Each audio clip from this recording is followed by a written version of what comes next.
Good morning, everyone. We're going to go ahead and get our meeting started. I'm going to ask if the clerk could call the roll. All right, Vice Chairperson Arenas. Here. Present, and Chairperson Chavez. Here. We have a quorum, thank you. Thank you. I'm going to go to item 2, and this is public comment. And this is an opportunity to speak to an item that is not on the agenda, but within the purview of this committee. We have one speaker online, Ben Z. You'll have 3 minutes to speak. The timer will start when you begin speaking. Thank you. Yes, good morning. At the last Board of Supervisors meeting, Supervisor Arenas made a really inspiring speech about the importance of accountability and the importance of child welfare. And apparently, it went out of one ear and out the other for Daniel Little. He has not got a screening for my children, at least that I'm aware of. He's not indicated that he will, and he's not indicated that he has. And it's just terrible what he's doing, because there are a lot of sick people out there. I mean, the person who murdered Ellie Lorenzo, I mean, that guy had to be sick. I mean, there's no way that guy was normal. So he had no control over himself. And it was Daniel Little's job to do something, to stop it. But he didn't do anything, just like he didn't do anything with baby Phoenix and his drug-addicted parents. He didn't do anything. And it's not just me. I mean, what about Violet Brooks? Her 3 girls were being sexually abused. She went to DFCS when he was head of DFCS, the director, and he didn't do a thing. He just ignored it. I mean, this level of apathy is just unacceptable for a director of social services, and we can't stand for it. Because if there's no accountability, you know what? It's just going to keep going and going, and we're going to have more dead kids, and we're going to have more raped kids. We're going to have more physically abused kids, and it's not acceptable. And so we need to send a message here. We need to replace Daniel Little and put somebody else. I bet you $1 million that the next person that replaces Daniel Little will never dare do it if his predecessor was fired for allowing children to be raped and murdered. So I implore you guys to please to just replace him. I mean, he's done enough. He's done enough harm to the community to stay in this job. And so please replace Daniel Little. He's no good for the county. Thank you. And that concludes our request to speak. Thank you. We're going to close the public comment, and we're going to move on to item 3. And this is a discussion of the legal consultation model. And what I would like to do is we're going to have staff present on the current model, give them about 5 minutes to present. I'm going to close that. Once you're completed, I'm going to go to public comment, take public comment, and then we're going to have a discussion. And then we'll go to item 4. And item 4 is a little more complicated. I'll remind everybody how we're doing that one when we get to that. All right. And like I said earlier, we're going to use a timer more just to give people a sense of time, because I've gotten a notice that we have to be out of this room in time for another committee meeting. So, all right. I'm going to start, Daniel. I'm sorry. Daniel, are you starting, or Damien? Damien? Okay. Thank you, Damien. Welcome. Good morning, Supervisor. Damian Wright, DFCS Director, and I'll have my colleagues introduce themselves. Good morning, Michaela Lewis, Assistant County Counsel. Good morning, Liz Morgan, Lead Deputy County Counsel. Welcome. We were asked by the board office staff to keep the presentation brief, so I will provide a very brief update, and we are happy to answer any questions. In preparation for this meeting, we submitted 2 off-agenda reports to address this committee's request for deeper engagement around the legal consultation process and information about the timeframes.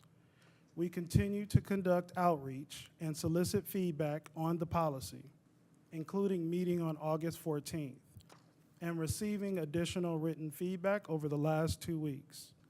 The questions and feedback include 3 items: whether the reference to MDT meetings will be removed from the policy, which it will be not, whether supervisors will have support during the legal consultation process, which they will, and clarifying how written legal advice will be provided and what will be documented in the case management system, which is the Child Welfare Services Case Management System, which is a statewide system. That process was outlined. The draft policy is responsive to not only the board's request, but also to CDS's feedback, to both ensure there is role clarity about social workers in their conversations. They lead that conversation in their clinical case assessment. They are going to be involved and are involved in case promotion, child removal staffing meetings, and during the development of court petitions. We will continue to solicit feedback and make tweaks as needed, as this draft policy will be implemented in September 2024. Thank you. And we're available for questions. Thank you. I'm going to go to public comment, so if there's any folks that would like to speak to this item, if they could come forward. We have 2 individuals in the room and 1 on Zoom currently, Andre Patron and Pa Chang. Please approach the podium. Welcome. And you will have 2 minutes to speak, and the timer will start when you begin speaking. Good morning, Board of Supervisors. My name is Andre Patron. I'm the Assistant Chief Steward for the Supervisor and Social Services Analyst with the SEIU 521. I'm a social work supervisor in emergency response.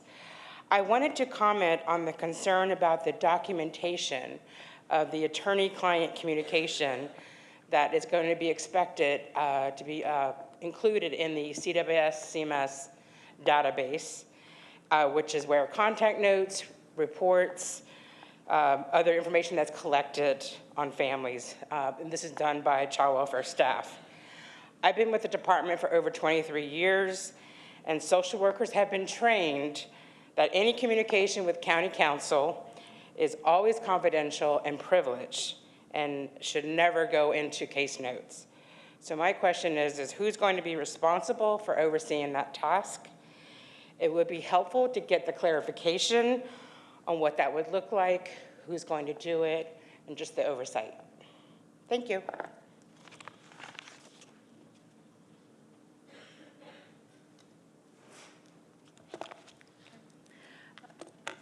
Good morning. My name is Pa Chang, and I am the Chief Steward for Social Service Analysts and Social Work Supervisors. I'm here regarding the legal consultation, and it has been several months since we have been meeting with management to address the legal consult process. Although we've had some movement, we still have a lot of barriers in terms of coming to an agreement on really key points in terms of this legal process for our members. Many of our members are still concerned about how the logistical process will be because many of the discussion from management is vague. We are unclear how and what and when these processes will be in place and the actual blueprint of what exactly is going to occur when a legal consult process starts. The other piece regarding the MDTs is this process has not been vetted. It has not been discussed in detail how that would look like, and if management wants to include this in the legal consult process, it's our understanding that that is not part of the actual legal consult process. That is a support process that is prior to legal consult, so we would want to know what that entails and why it should be part of this process. The other piece is we have provided extensive feedback regarding this process, and oftentimes we are given feedback that it's not pertinent or it's not important, but these are really key points for our members. The discussion of MDTs, the documentation, how that's going to be coming down from management to the workforce, and also how we're going to document this in our system, if this documentation in our system is going to be known and it's going to be able to have access to the court system and its discovery. Thank you. And we have one speaker on Zoom, Ben Z. You'll have 2 minutes to speak. The timer will start when you begin speaking. Yes, as far as I can see from my review of the legal consultation model, is that private attorney or a retired judge, they're not included in this consultation that would make the determination of whether or not to proceed with any sort of child protection. And the problem is that it is happening. I mean, my former attorney, Valerie Houghton, and a retired judge, Judge Towery, they're involved in making sure that screening for my children is never conducted. And it's just wrong to include people who are not from county council in making any decisions. And I mean, the lawyer, Valerie Houghton, she's not even shy about it. I've emailed a bunch of you guys already about how she mocks the conflict of interest that is currently occurring. And she's also mocking the child molestation that's occurring, sending messages with explicit sex acts with a 13-year-old and saying that it's not rape if they want it, and it's part of, pedophilia is part of gender identity. I mean, she's crazy, and you guys are listening to her. I mean, and Daniel Little has all this stuff too, and he doesn't care. I mean, I'm sure he goes to bed tonight, he's gonna go to bed tonight, he's gonna sleep like a baby knowing that my kids are molested. And he did this sick thing to other kids too, and there are a bunch of other parents, I'm not giving you the names because they've not come out publicly, but he's done this to other people. And we gotta stop this crazy legal consultation model that includes other people. Thank you. And that concludes our request to speak. Thank you. I'm going to turn to staff and ask if you can respond to the issues that were raised by the public, and then I'll come to the board for comments and questions. Absolutely. Michaela Lewis, Assistant County Counsel. The first piece that I'd love to touch on is the attorney-client privilege. I think that was a really thoughtful comment. It's absolutely accurate that the analysis of the law, its application to the facts, and when that's communicated. Could you speak up a little bit? Thank you. So the feedback and the concern about the analysis of the law, the application to the specific facts, that is subject to attorney-client privilege. That should not be entered into CWS CMS. My understanding, and I'll let Damien speak to this, is that it's structured data that will be going in. So not so much the analysis, that would be kept separately, so that it remains under privilege and isn't available in the statewide system. But the fact that the meeting occurred would be indicated in the system. Thank you for the question, Supervisor. The specific piece that I'll address is, one, this is responsive to the larger board's questioning in regards to having a very clear picture and in regards to case consultations occur. There is a very specific process that occurs in what is our Child Welfare Services Case Management System, which is, again, a statewide system, where there is a drop-down box very specifically indicating that we can have legal consultation. In that legal consultation drop-down box, there is not to be any attorney-client privilege information entered into that, simply our decision as a department, which we're responsible for. This process is generally used across other counties, and again, this is part of a system that is in place across the state. So just to kind of summarize on that and link our two comments together. So what will be noted in the system is, yes, we had a legal consultation. This was our decision as a department, but the analysis, the written analysis that would be sent back by our team would not be included in the system of these were the facts that we were looking at, or this is how the laws apply to the facts. So for clarity, what is denoted would be only that the meeting occurred, no other information.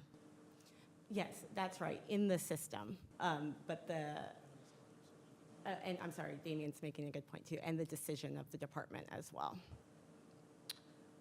Would be ultimately what step, the ultimate step that would be taken. Yes. Thank you. I want to ask if the confusion then is that that's something that has not yet been implemented or trained upon. And I'm looking back in the room to better understand the implications of the initial comment. May I ask the speaker to come back, if you wouldn't mind, to the podium to respond to that? If you, I've, not Chang, but, and I apologize, I was coughing, I didn't hear your name, I'm so sorry. I feel like that's going to be my case today. So.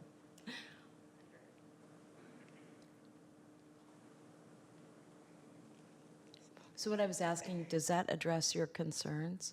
I think it does. It's just as far as like who would be entering that contact. Would it be? I mean, county council does not have access to it, so it would not be something county council would do. But I don't know. It would be helpful to get clarity on who was going to do that. Is it going to be the manager? Is it going to be the supervisor? I would hate to have to put that on the social worker because they already have a lot on their plate, and that's like one additional task. So I would just want to know who would be responsible for tracking that information. You mean entering the meeting date in Yes. the database? Yes.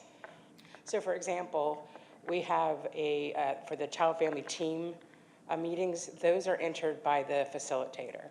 So like the social workers do not do that. So that's an example of someone else tracking that, entering that information.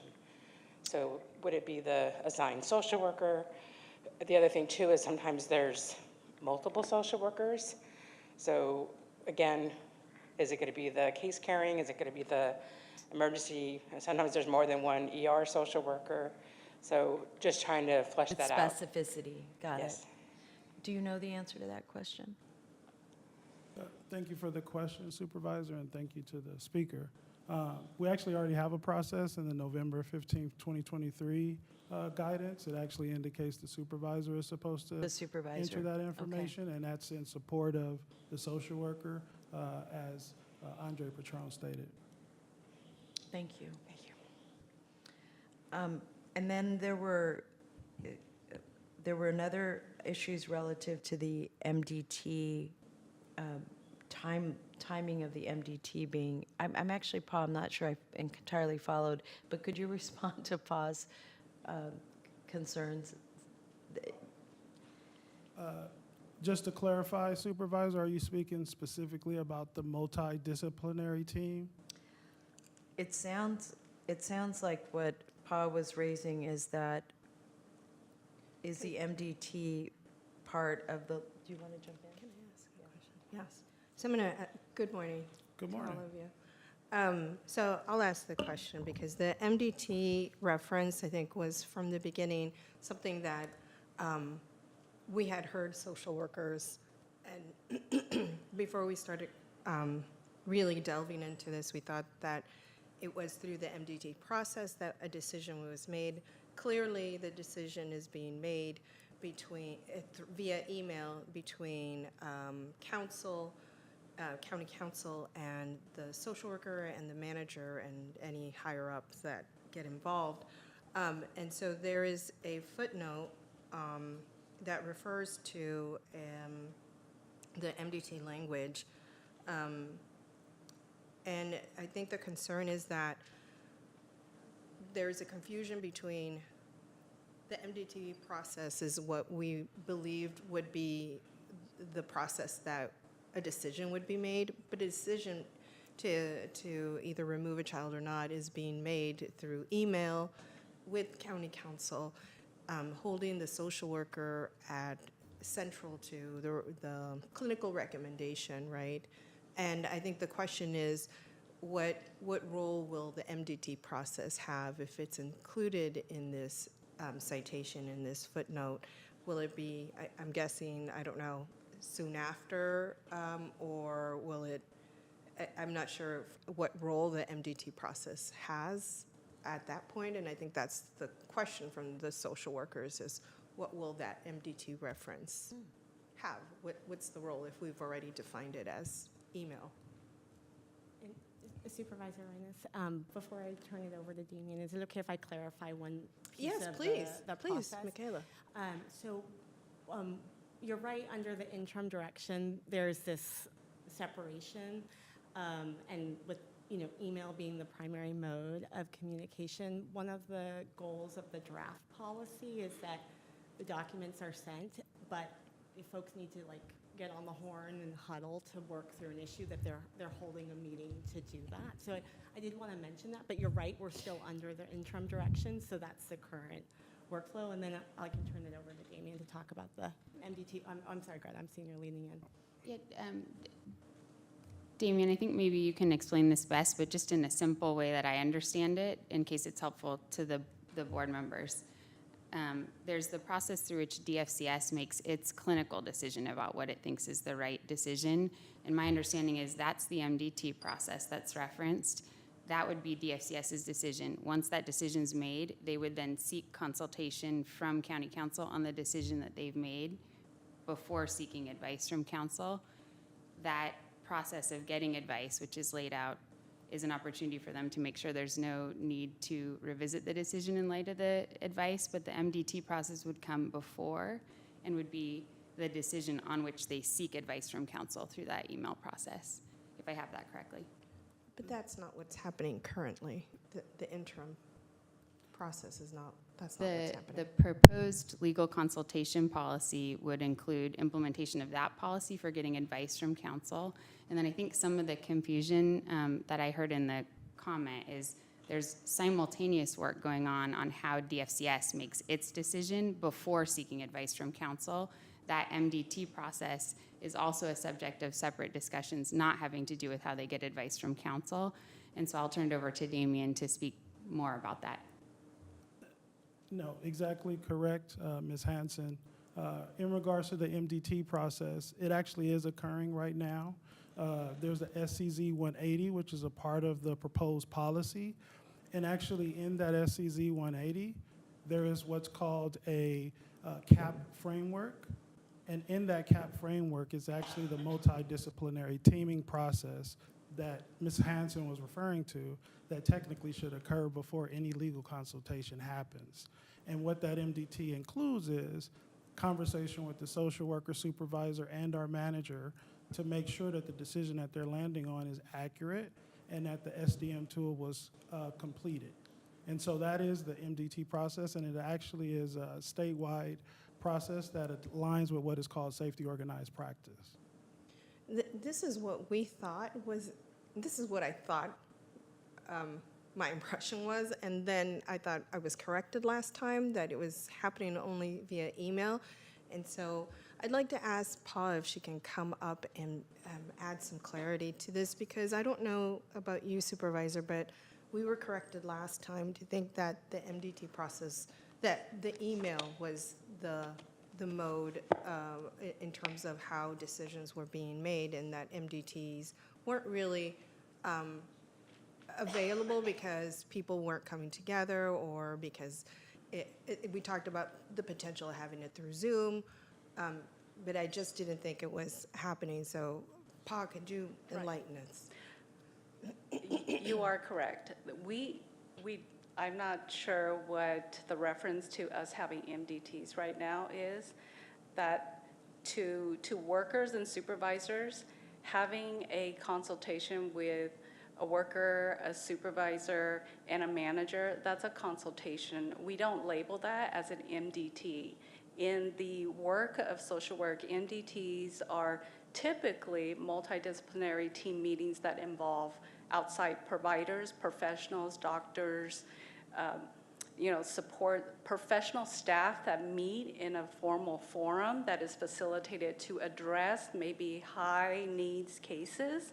Consultation, when we're asking for potentially warrants to remove children or higher level of intervention or any type of consultation, that is an internal consultation with, I'm a supervisor, I would typically talk to my worker, we would consult, then if we need to elevate it, we would consult with our manager.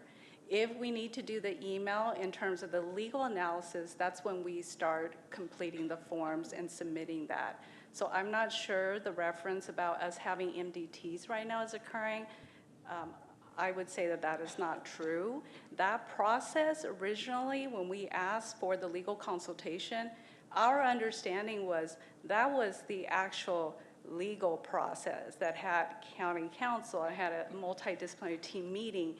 Then we pursue with the emails and whatever. Now it's changed to, we've been doing that, we haven't been doing that. What we have been doing right now is the email process, the SCZ 180 when we need to seek higher level of intervention, but there is no formal MDT process because there is no documentation or tracking of how that is going to be. And we still don't know what that process is going to look like. So my question remains about what exactly is the best practice, and what I had heard, and I don't know, Supervisor, if you heard the same thing, but when we first started this process, I had heard MDTs were a best practice, right? This is how a social worker typically would achieve a very difficult decision, because you had members of different fields contributing potentially a different perspective about the child's life and the benefits and maybe the drawbacks of removal. And that kind of richness in terms of discussion would lead to a decision for the social worker to make a clinical decision. And so I almost want to put this back on, I don't think that we need to begin a legal consultation process simply for the sake of starting it and moving out of an interim, but really getting it right. So I'm still not convinced that the social workers and administration are on the same page. We are hearing there is no MDTs, there is consultation, and my question still remains, is this a best practice? Is this something that social workers want? And not only, want, but need. And is this a best practice not only in this, that could be a best practice in this county, but in other counties? I don't hear that aspect of this. Thank you for the thought, Supervisor. So I'll say distinctly three things where the MDT is actually happening, and I'll be concerned if it's not. One is our CAC forensic exams. Those are MDTs. Those happen prior to our involvement with a family. The other instance when we have MDTs is when we consult with law enforcement. Those happen on every joint response protocol, where we work in unison with the law enforcement agency to make a decision. We also have a child and family team meeting process that actually gets to exactly what the speaker was talking about, which we have a recommendation in our current policy that staff are to do, CFTs, when able, to have that conversation with folks that can help get to a decision in regards to removal.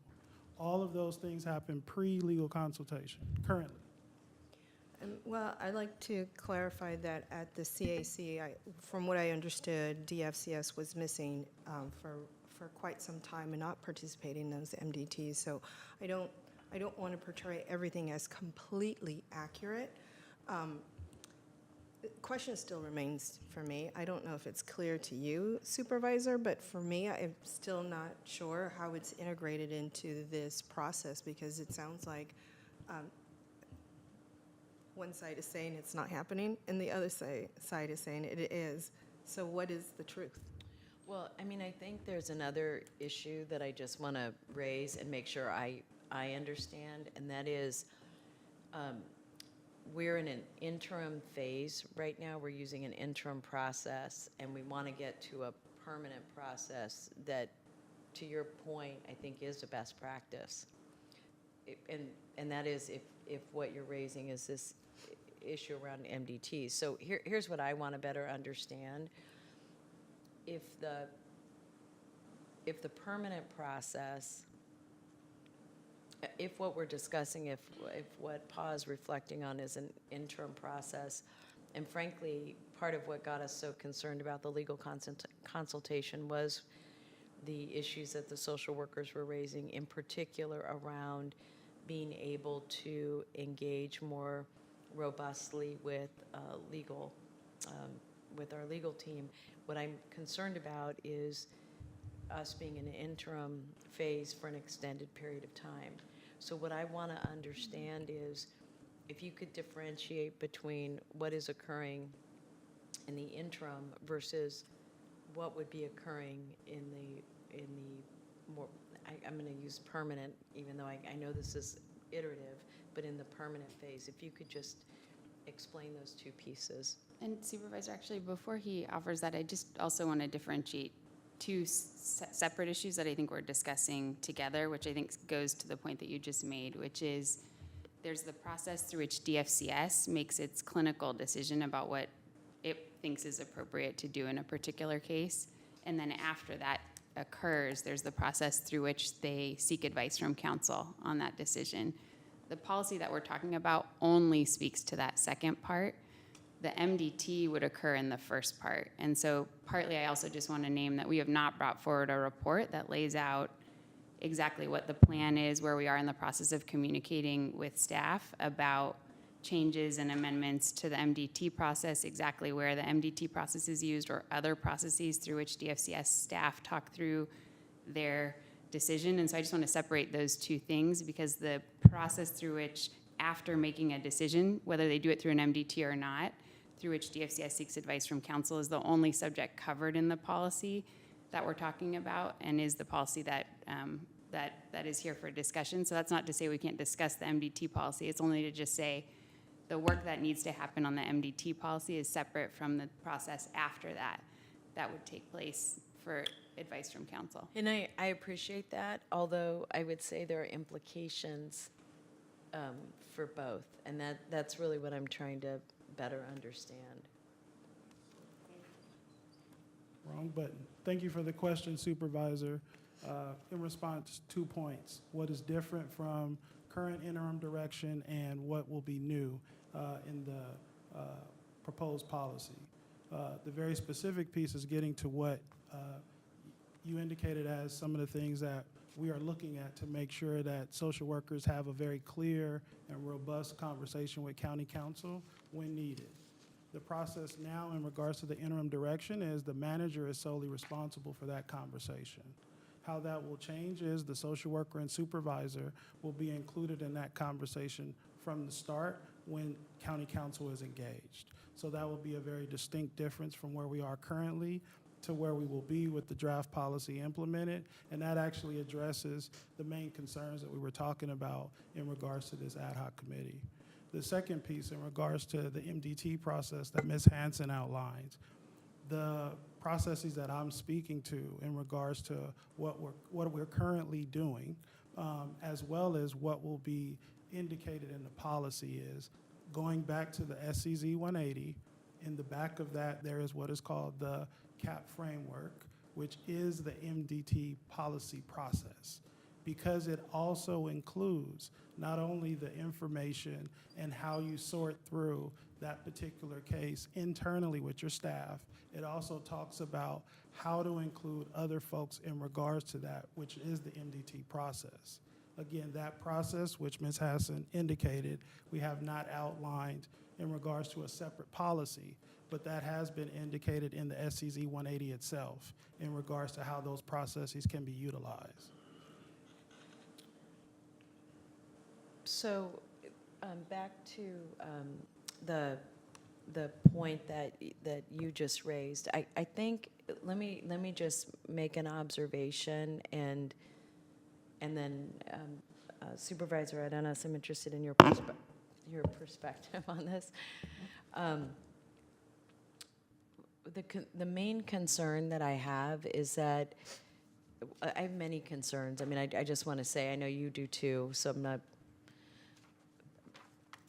but I am very concerned about us ironing out this relationship piece between our social workers and our legal team.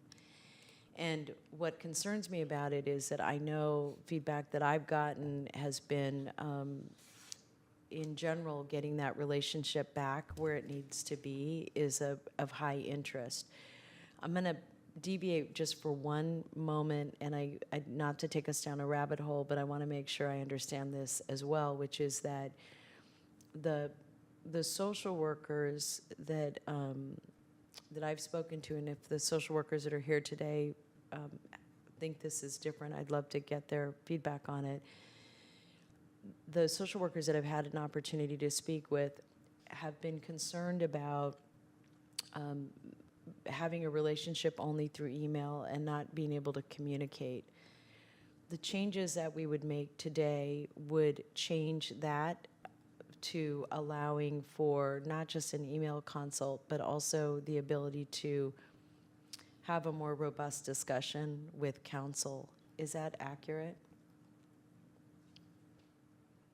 Yes, that's accurate.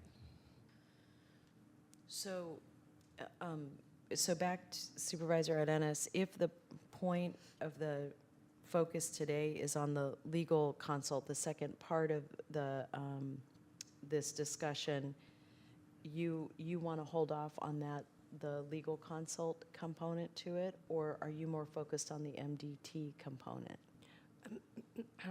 I'm focused, and I think I agree with you in restoring a level of partnership and communication between leadership and social workers in a way that when we're having these discussions, they're both saying the same thing. And I don't see that just yet. So whether it's maybe to talk a little bit more about what this all is, and I'll read for everybody. The ad hoc is looking at the legal consultation model to support collaborative decision-making. Now, how that happens and is not happening currently, or how that should happen in the future, I think there's still some work to be done around that. And, you know, this goes back to my comment earlier on Tuesday. This is why we need that consultant to help us with child welfare reform, because you and I cannot make a decision, or, you know, we're not going to make a decision because it's ad hoc anyways, but the recommendations really should be coming from best practices. And my question for both Damien, for Paul, for SEIU, and those representing social workers is, what is the best practice? And are we following that? Is that the North Star? Are we leading that? Are we, what's actually animating our decisions? And I, for one, would like for best practices to be that North Star. And for the process to be so clear that both sides actually agree. And it's not there yet. And so I am in no hurry to implement this if it's not ready. And one piece perfectly that I would fine. add to this, thank you for the thought, Supervisor, and I'll have Ms. Hanson add to this, but I do believe we do have agreement from SEIU in regards to this particular process, and that was submitted on June 25th. What I'm saying is that if I, as a board supervisor and policymaker, don't think that this is ready as an active member of this ad hoc committee, then I will not support it. And we'll take it back to the board and see what the board says. So, I apologize. This is going to be me today. Here, let me just say what my preference is on this. I actually am concerned that we're holding up some agreed upon process between SEIU and the organization on the second part of this, on the legal consult piece. And I think that there's some concern about, you know, training and all of that. And I really appreciate both of the folks who are here just clarifying that. I think you raise a really good point, though, and so here's what I would recommend. So there's clarity for the board and the staff. Then I would ask that this policy piece come back to the board for action, just the legal consult piece. I would say that prior to it coming back to the board, I would re-engage the labor movement and the social workers to review the policy relative to the legal consult piece prior to it coming back, just so that we understand what the concerns and what if any concerns and misgivings that there are, that we just understand what those are before they come to the board. And then the last thing that I would recommend is that Supervisor Arenas has asked a very important question, which is the legal consult process the way we're bringing it back? I think you're referring to this to Supervisor Arenas. Is it considered a best practice? And if so, who's using it? And if not, are we considering it a best practice that we want to study and better understand that we're doing the right thing relative to how we're handling this relationship between council and our staff? And I want to just reinforce that for me, making sure that the social work staff is the lead in these processes and procedures is going to, for me, the coin of the realm relative to how this comes back to the board. But given that we don't have agreement, it makes sense to have it come to the board. I still have another question actually to ask about the legal consultation, because one of the other points that were made by PA was that how is this rolling out and how are the trainings going to happen? How is this all going to look like?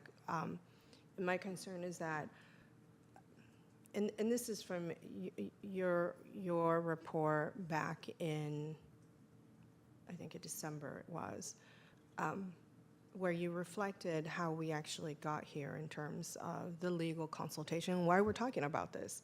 And that was because the state was mandating us to use the SDM protocol, the tool, and social workers might have not been using it, is my understanding.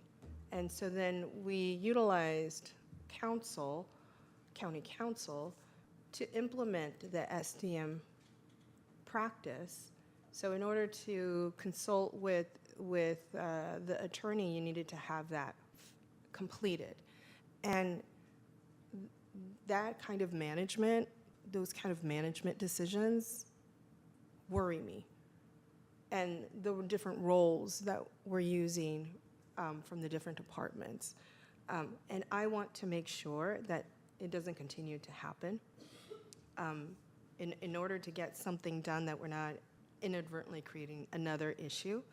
And so this is why, for me, it's really important to make sure that we are adopting something that works for everyone. Not only social workers and supervisors and county council, but that this is working for our kids, right? And I understand that the people who actually carry this out are social workers and supervisors, and so I also want to understand, what is that training plan? And I would like to see,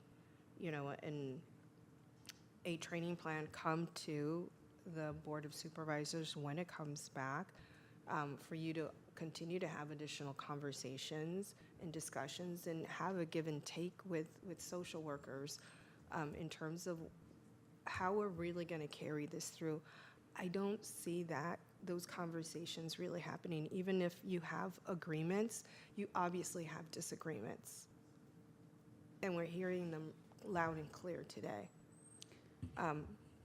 So I would encourage continued conversations for this to come back to the board, for there to be a rollout, a training work plan on how this is going to get implemented, and for the new process to be delineated so clearly that you and I can understand it.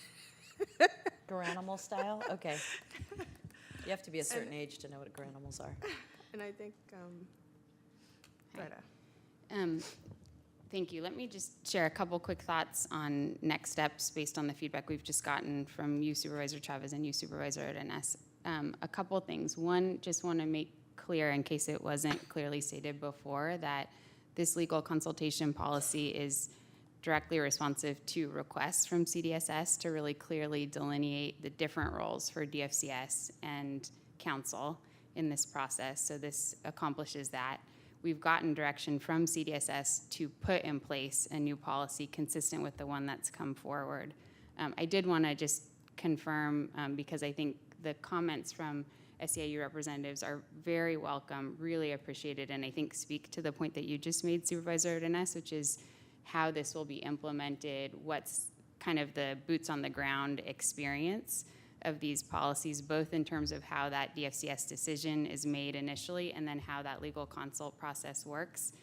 Trainings, support for staff, clarity about exactly what's expected, exactly how this is supposed to happen is critically needed. We're happy to bring back information that really lays that out. We're also, of course, happy to continue to engage with staff on that process, but I did also want to note that, and this is in the materials that was provided to the board. It's pages 69 and 70 of the packet, I believe, but that we did get formal direct concurrence from SEIU on the policy and their support for the policy itself. Now, their concerns about implementation and how that will roll out, super important too, and we'll continue that conversation. Yes, and I acknowledge that already. And I do want to just say, I think you just laid out what would come back to the board, which will be the new policy, the training, and the engagement. And I'm going to use the word engagement, Sylvia, because I think it's a little different than just training, because I think what we're talking about is really having a deep and meaningful relationship with our teams that are implementing. And so that engagement work plan, the training work plan, and the policy itself just come before the board for that second piece. I think we're going to get a little chance to talk more about other components later in the agenda. Is that comfortable with you? Okay. All right. So we're going to move on then to item 4. Was I on 4? Yes, item 4. And this, or 5, wait. Item 4. And this is where we are going to use the time clock, but it's not to rush people, it's just to make sure we're doing our best to adhere to time. We do have to be out of this building we're supposed to be out by 12:30, and then the staff sent me a note saying no later than 1 o'clock. So we'll wrestle our colleagues for the room, Sylvia. I'm betting on us, no problem. But anyway, if we could get started with that, and if I could ask those of you that are presenting to come forward. And our first panel will be SSA and behavioral health. And colleagues, I know for all of you, this may seem, some of these topics are going to seem incongruous, but the point of hearing it all together is we want you, Sylvia and I want you to hear what we heard over a day, so that, and we're really looking at where we have inconsistencies that we may be able to do a better job of linking together so that we can look for gaps in services. So we'll start with Wendy and Melissa. Welcome. Hi, good morning, supervisors. I'm actually here instead of Melissa. I'm Rachel Talamontes. I'm a behavioral health division director with our Behavioral Health Services Department in our Children, Youth, and Family System of Care. And the programs and supports that I oversee are our enhanced and intensive services programs and efforts. And I'll hand it over to my colleague. Good morning, Supervisor Chavez and Supervisor Arenas and members of this ad hoc committee. Wendy Kanirash, one of the assistant directors with Department of Family and Children's Services, to co-present with our partnership with behavioral health. So in front of you, you'll see a slide. We're going to take the next few minutes to walk you through a few high-level talking points, hopefully in direct response to some of the questions that this committee asked. So we're going to take you through the different entry points to receive cross-departmental services between Department of Family and Children's Services and behavioral health. health, how DFCS and behavioral health staff work jointly in communication regularly to ensure seamless programs and services on those referrals.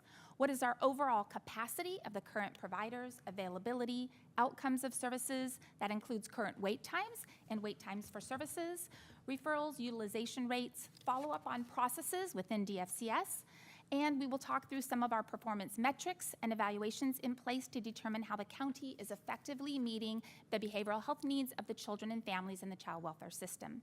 In addition, we'll touch on policy reforms or additional resources for programs and service demands and how other counties may be meeting that. So we're going to walk through some of these slides. The first slide for you is really the fact that all of the services that we are partnering to make sure all the children and youth are referred to behavioral health are trauma-informed practices. This includes from early identification of the social emotional needs for any child. Screening for the behavioral health and mental health needs and issues is important, but we must consider the trauma that children have when they have entered the child welfare system, have experienced, and it is a requirement to ensure the support of well-being of children. We need to ensure we have timely intervention as a prevention strategy. From the moment a child or youth comes to our attention, how are we engaging them and how are we getting them connected to services timely? Not only identification of what those services are, but then entry into those services and then troubleshooting through any barriers. We need to make sure that all of those services are person or child-centered and family-centered support and care plans. Treatment interventions are best when they are individualized versus a one-size-fits-all approach. We take into consideration cultural considerations, language considerations, and a focus on building resiliency, providing support for coping with past experiences, developing coping and support for current situations, building on relational strategies for the here and now and for into the future. And then the last one is really support for overall stability. It's essential that we addressed early on anything that could affect placement disruptions and keeping children supported where they are and any difficulties that might be in achieving permanency, whether with their family or wherever their caregiver is. Next slide. So this slide in front of you is really a visual illustration of the continuum of behavioral health needs and supports aimed at addressing the needs of all children and youth at the appropriate level of intervention and across the full continuum. The bottom tier represents prevention efforts within the community and ensuring access that every child or youth or family should have in community. This would include services such as schools self-referring or families self-referring to our differential response services out in the community, parent cafes or resilient families for young children, or New Hope for youth. This pathway services are to make sure caregivers, bio parents or caregivers have the resources and education and needed and the connection to either concrete supports or a focus on building resiliency or protective factors. I'll then turn it over to Rachel to kind of go up that tier as we increase services. Thank you. While all children can absolutely benefit from prevention and early intervention components of the pyramid, not all children will necessarily need a formal behavioral health treatment service, which is really more our kind of mid and upper tiers of the pyramid. For children who are screened and their screening reflects a need related to their social emotional development, their mental health needs, anything related to their behavior, there's an array of services and supports that are available throughout our county. Children with mild to moderate needs, which is reflected in the middle portion of the tier, typically match well to outpatient treatment supports, which includes typically 1 to 2 sessions a week of services and supports focused on skill building, relational and social support, particularly as it pertains to the parent-child or caregiver-child relationship. Across this continuum, we know that a relational, and as Wendy mentioned earlier, a trauma-informed model is key, a model that's working with children and their caregivers to support the children to have an experience of safety while really working to ensure connection within relationship while simultaneously focusing on development. The highest tier of the pyramid reflects children with significant needs. Children in this tier typically need a fair amount of support, sometimes daily, related to their daily social emotional functioning. These programs and services typically take a team approach to support children in the context of their families, their environments, and their relationships. And the therapeutic work is focused both on behavioral and relational needs, as well as specialized therapy to support healing and rebuilding or building a sense of trust or safety. This continuum aims to highlight that youth, as Wendy mentioned earlier, children and youth have individual and unique needs, and we're really committed to addressing those unique needs through our collective efforts in the county to ensure that our most vulnerable youth and families are receiving the support and services that they need that are individualized to their specific needs. With that, I'll hand it back to Wendy. Next slide. So this next slide is really about our referral pathways. So what are the different entry points to receive this cross-departmental services between DFCS and behavioral health? So depending on the level of need, as you've heard, there are various ways that you can be connected with behavioral health services. So if we go on the far left of this slide, it talks about youth with the highest need, who need immediate support services. DFCS can make direct referrals for stabilization services available for youth or youth in care directly in their home. That can be a home with a biological parent, that can be a home with a relative, that can be a home with a resource family parent. For youth with chronic acute needs, DFCS can make a referral through the Interagency Placement Committee. Most of these referrals are routed for wraparound services, and again, youth may be living in a variety of different circumstances. Wraparound services are now available for youth in voluntary services. That's been a change that we made, and that change was made specifically to address the needs that were lifted from those children and families that we serve. For all children in child welfare, youth with an open case, social workers will submit a behavioral health screening for referrals to what we call the Pathways to Wellbeing. You may have originally heard about this as the KDA. The social worker will indicate whether a referral is requested, and youth will be automatically connected to the services that meet their unique needs in whatever program that may be. For a youth from community that's diverted from child welfare or for aftercare services, we also make sure to support them. Differential response is one of those pathways. There are others. Out in community, families can also call our behavioral health call center directly to get connected to services or other community resources. If it's an open case within child welfare, first point of contact for any of those barriers would be the social workers, and we have on-site behavioral health team members that we can troubleshoot should there be any concerns with connection to resources or resources starting. I'll now pass it off to Rachel to talk about those referrals, access, and the timeliness. So the next slide reflects a sampling of our most common programs and services that support children, youth, and families that are involved with the child welfare system and the programs that Wendy just mentioned. And so our stabilization services, as Wendy discussed, is really our highest level of service and supports the needs of our children and youth and sometimes even provides 24/7 support. DFCS can make direct referrals, and in fiscal year 24, there were 208 children that were served through the stabilization service programs, with 100% of those children receiving services and engaged within 24 hours. Our wraparound services support children and families with high needs and may include multiple encounters in a week. This model, as I know most people in this room are likely familiar with, takes a family and team approach, supporting children and families with complex needs. In fiscal year 24, 96 children and families received wraparound support. 95% were connected with an engagement call within 24 hours, and the first appointment occurred within 8 days, so from the time of referral to the time of first service. For our pathways to well-being, the behavioral health clinicians coordinate the referrals to various programs. These clinicians are, as Wendy mentioned, co-located at DFCS. Referrals can be made to a variety of programs. The most common are our KDA intensive services, Kid Connections, and then the array of outpatient services that we have.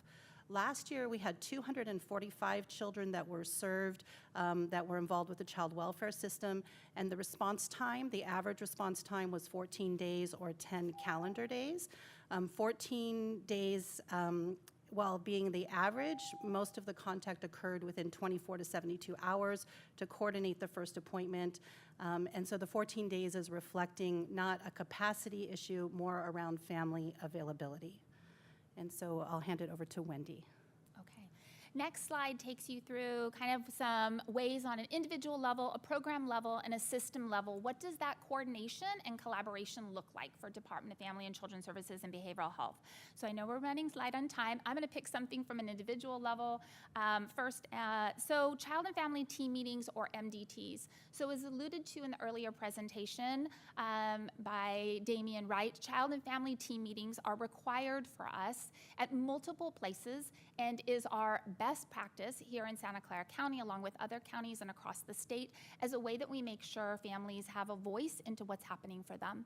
It's a place where we're required to engage with families around their services and treatments, as well as any time there has been a child removed. Sitting around the table would be one or both parents, anyone they determine to be their support system, and then whoever is serving that child, whether it's already a behavioral health provider that's serving the child or someone that may be serving them.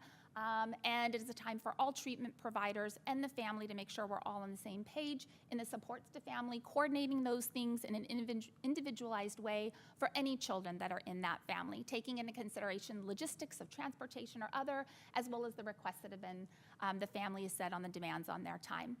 Rachel, can you talk us through an example at a program level? Yeah, so at a program level, we have several programs that are supported, jointly developed, funded, and administered by both departments, DFCS and Behavioral Health. Two examples of that are wraparound and differential response. And then we also have programs that Behavioral Health is responsible for, but where child welfare, our child welfare partners are very much intertwined because the programs are designed to support children in the child welfare system. So we're often meeting and working together, holding joint meetings with providers. Some of those meetings are monthly, quarterly, identifying strengths, challenges, working through various process needs and issues, highlighting successes, et cetera. And so Wendy will speak about our system level. I'm going to ask you to go to the opportunities and next steps, if you don't mind. Absolutely. Thank you. All right, so this slide is really where do we go next? What are our opportunities? What are our next steps? How can we move these items forward? So the first thing that I just want to highlight is we really want to make sure we are diving deep into better understand any barriers to access mental health services. And to do that, there's a couple things in queue right now. One is a survey out to resource family-approved homes, because we have been hearing there's some barriers to services or delays in getting those services in place, and we want to better understand those needs. Is it geographic? Is it logistic? Is it certain providers? What's getting in the way of that? The next thing are the social services agency ombuds and mediator staff and their reach out to staff. So really hearing from our partners and their visitors, their outreach to staff, resource parents, and identified community members, hearing about those concerns and that availability. We will take that information to better understand how that might have some process implications. Rachel, I'll turn to you. Sure. As a department team, we're often working with our providers around strategies to increase engagement in services for referrals. And so we want to revamp some of those efforts to really speak with our providers and look at additional strategies and opportunities to test various strategies that could improve referral to service conversion rates. And then the final two bullets that I'll go over with you is the third one is support to increase rates of referrals for mental health assessments and services. We have heard worries and concerns that not all kids that need services are connected and the timeliness to do that. So there are upcoming changes for fiscal year 25, including implementation of new state regulations, which is ACL 2435, that will require every youth in child welfare or juvenile justice be referred for a comprehensive mental health assessment, and consent or ROI release of information is required to initiate that referral. We will need to take a look at how that's going to impact our process and have immediate responses to that. We will also need to learn from the survey and findings that I provided earlier about any barriers to those services, where we might have an impact to mitigate those barriers, and we will co-develop a system strategy between DFCS and Behavioral Health to improve access to those mental health assessments. We plan to co-design and test those strategies to improve facilitation of referrals. We plan to revisit DFCS and Behavioral Health program logic models and to strengthen data and evaluation mechanisms across both of our systems. We plan to increase the rate of referrals for comprehensive mental health assessments for children open in all child welfare systems with consent. We will also ensure that stakeholders, that includes caregivers, parents, providers, have easily available material on how to quickly access behavioral health services for all children in that system. And then the fourth bullet is implement process improvement improvements to resolve any barriers accessing care to address gaps between capacity and participation rates. And Wendy, I'm going to wrap you up there. Thank you. And we're going to come back to you, I'm sure, for questions. I'm going to ask if we can have Pacific Clinics, Alum Rock Counseling, and Rebecca Children's Services up next. Welcome.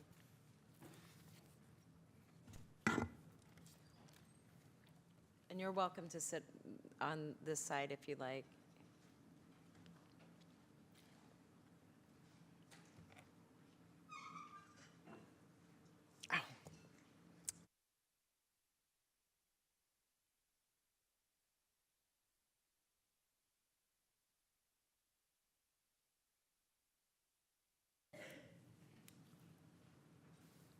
Welcome. Thank you, and I think we all have slides we'll talk to. So thanks to the committee. My name is Don Taylor. I'm the Regional Executive Director for Pacific Clinics. And my presentation will focus on DFCS programs, including capacity, outcomes, and recommendation for system improvement.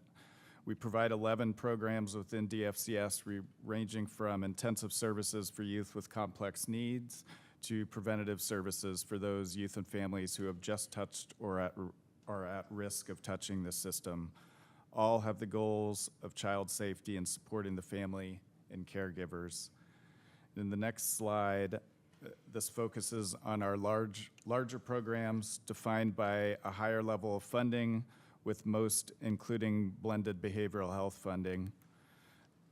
These contracts, for the most part, are underutilized, and from my perspective, should not be. And a couple highlights here. First, with wraparound and placement support services. These are two programs that can serve complex needs. What we continue to experience is a fail-up system, meaning that other programs are tried before these services are offered.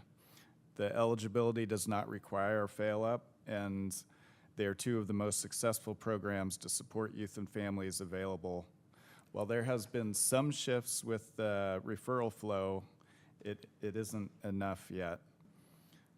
When the county RAP system itself is reduced this year due to underutilization and there remains significant need for youth and families, it is unacceptable from my perspective. Shifting to differential response, one of the largest prevention programs in the county, 1 of 5 referral paths is available to our agency for direct referrals. So I see more flexibility is needed there. Oftentimes, from the family perspective, it is someone else who has reported them to the call center, or they have reached bottom enough in their own situation to finally be able to be in a space to ask for help. Either way, us as providers are in a strong situation to assess the needs right then, immediately begin services to the level of need at the time it's needed. Or in other words, a differential response referral might need RAP right now. Quickly, on a couple of the other slides, the next slide is our smaller contracts. Those are specialty contracts that, on the next slide, specialty contracts that focus on specialty services. They're smaller contracts. They take the same amount of administration. So the highlight there is that there's some opportunities there to simplify the system, similar to what behavioral health has done with our contracts recently. Next slide for outcomes. Every program has strong outcomes. There's an excellent continuum of care in the county to be used. And finally, in the final slide, to summarize the highlights from my perspective is, number one, to engage in a no wrong door practice, simply meaning that when youth or families experience the right door, the first door, to be able to serve them right away. And that's on the next slide, if we could change it. Secondly, to address the current fail-up system and to approach offering services, the right services right now. Thirdly, to simplify contracts to make access simpler, and then utilize the team process.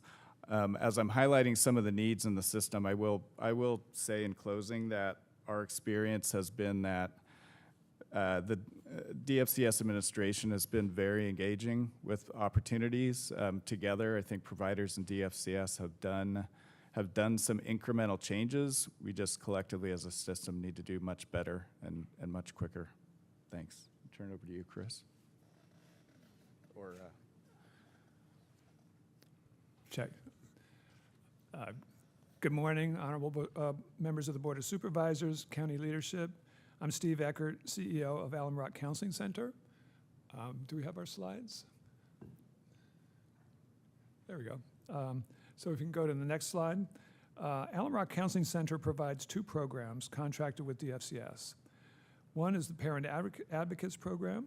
Our staff have direct personal experience as previous recipients of DFCS services. They provide peer support and case management in collaboration with DFCS social workers. Our outcomes have been strong. During roughly the pandemic years, the referrals dropped, and we think partly due to the pandemic and partly due to changes in DFCS policy. Recently, referrals have increased significantly, as you can see in the slide. Our current capacity is full. We also have seen an increase in the percentage of voluntary versus involuntary referrals. We began to track this information in fiscal '23. The majority of our referrals are court-ordered and voluntary, engage and become clients. The majority of court-ordered clients stay engaged and complete their case plan. Only about half of the voluntary cases stay engaged and complete their case plans. Go to the next slide, please. Go back one. There we go. And the Cultural Brokers Program, ARCC, is one of 5 providers. We each specialize with different cultures. ARCC has paraprofessional, bilingual and bicultural Latinx staff. We provide culturally sensitive case management, sometimes in collaboration with DFCS social workers, although many referrals are submitted right before social workers close the case. As you can see, in the last 2 years, we provided services above capacity. Our current capacity today is just about 1/3 full. We'll have about another minute. Last year, our outcomes were primarily 89% and above. The clients in this program are all voluntary.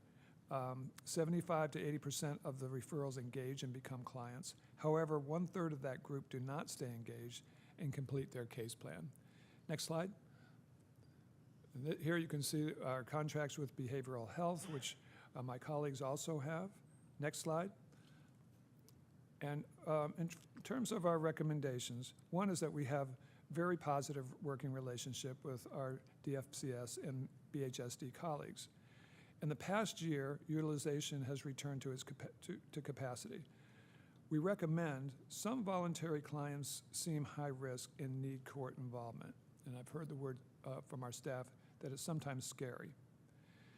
Clients need more social worker support during the referral handoff and or when client social workers change. In regard to No Wrong Door, in the past, ARCC's Parent Advocates Program referred directly into our own behavioral health services.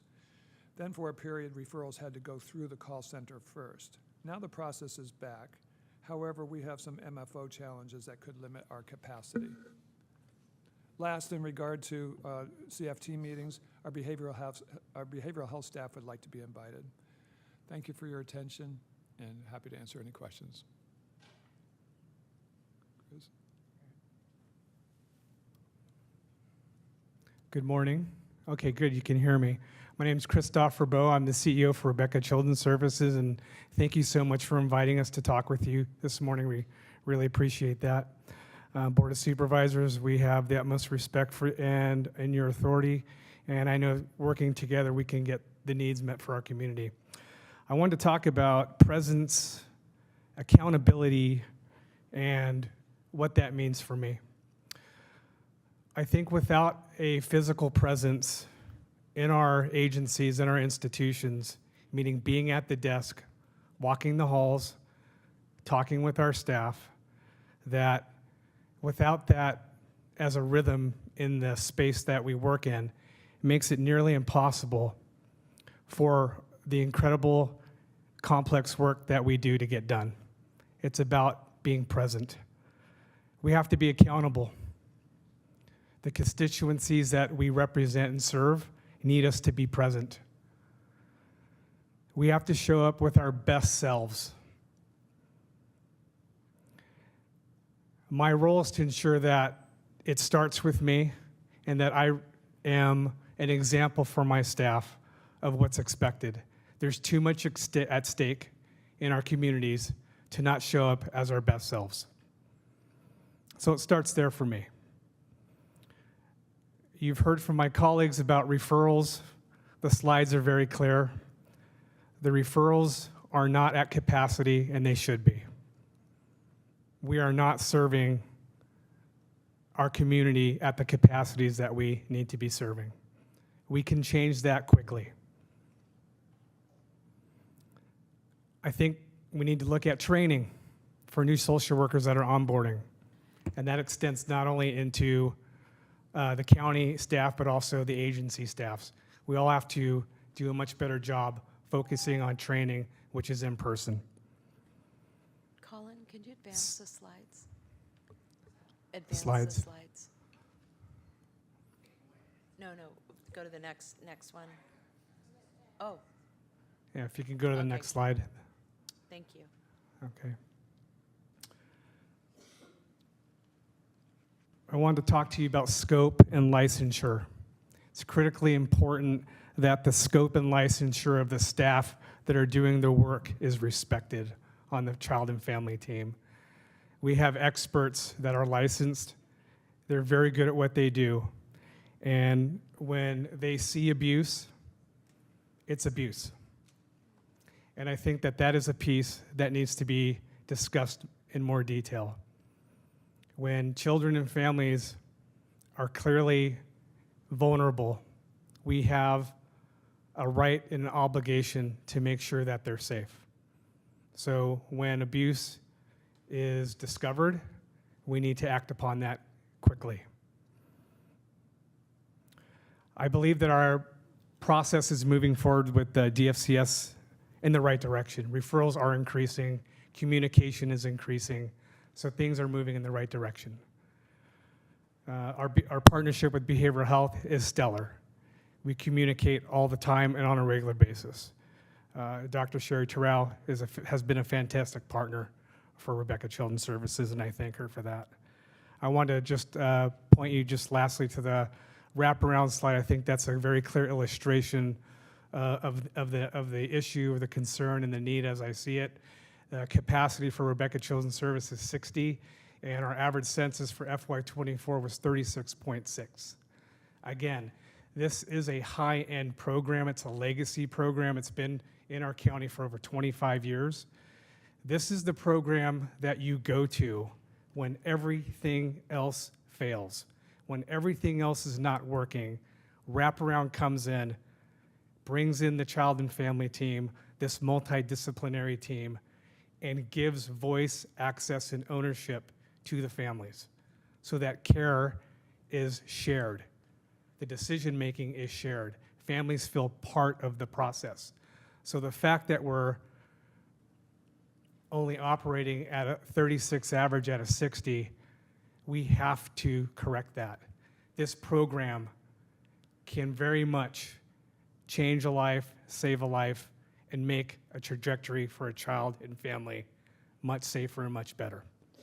Thank you. Thank you all. I'm going to now move to Judge Schwartz and Judge Yu. Welcome.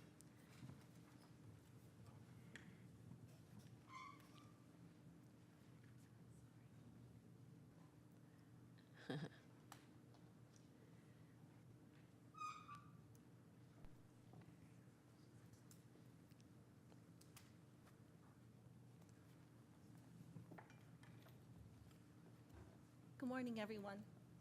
Good morning, everyone. Welcome. Thank you. I would ordinarily defer to Judge Schwartz as our supervisor of the division and also presiding over the legal hearings, but she knows I have another meeting, so she's kindly letting me go first. I just wanted to, this is a bit disjointed because, and I'm referring back to the information we shared when we met with both of you. And so most of that was in the report that I presented in May, and I can resubmit it.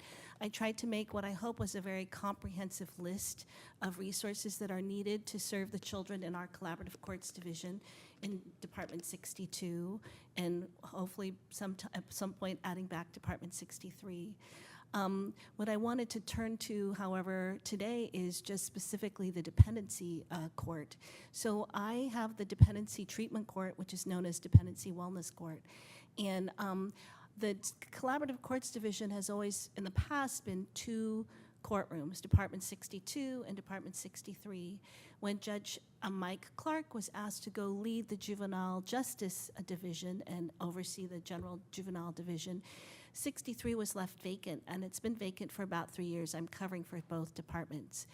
The Dependency Wellness Court team, I understand the department and myself, we all want to add more time for Dependency Wellness Court in Department 62 because we're seeing the referrals go up, and we really see the value of those reviews, which I'll explain in a moment.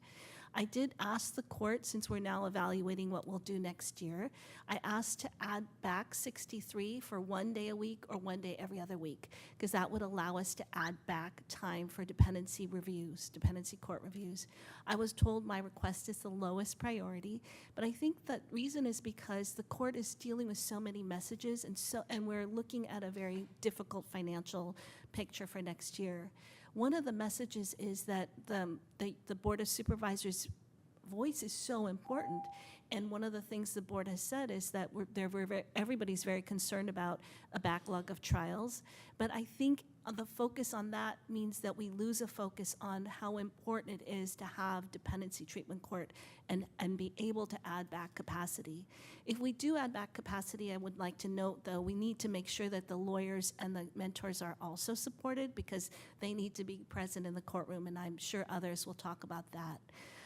The reason why I believe the Dependency Wellness Court reviews are so important is we know that the legal hearings have reviews every 6 months, and sometimes they have interim, more frequent reviews. But Dependency Wellness Court can see parents who are struggling with mental health issues and drug and alcohol addiction. We can see them every week or every other week if we have the time in the courtroom. Right now, we don't have that time, but we need to add back at least a day a week or a day every other week into 63 to support our child welfare families. And the reason why I think those reviews are so important and why it's so great that in our county we combine the drug treatment reviews in dependency and criminal so that the parents struggling with those issues who have both cases all come to 62. And so we really can use all the tools like remanding someone for a flash incarceration or putting, an EMP on them or a CAM, which is continuous alcohol monitor. We can do that maybe the dependency court can't. So we can put all those tools together when we have those people in our court, but we need to have the reviews. So I'll just leave with one story because I know that time is short. One of the people who was in Dependency Wellness Court, I asked him to help me train judges next week. We're training judges about communication, motivational interviewing, and the importance of listening to the voice of the litigant.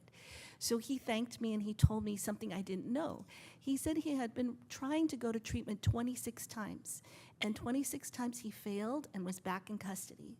What happened was he came to Department 62 and he said the judge was kind and treated him like an important human being.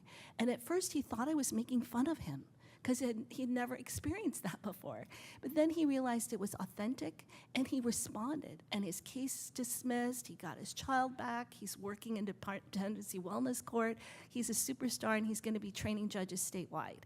So those reviews are critical because in the legal hearings, you don't always have the ethical position or the time to engage with people as a human being, to see the value in them and to give them hope. Stephanie Covington came and trained us when we had a $6.3 million grant and we started Dependency Wellness Court. And she said the court's role is to hold hope for people who are bereft of hope for so many valid reasons until they can hold the hope themselves. But I can't we can't do that unless we have the court time because we're getting overwhelmed.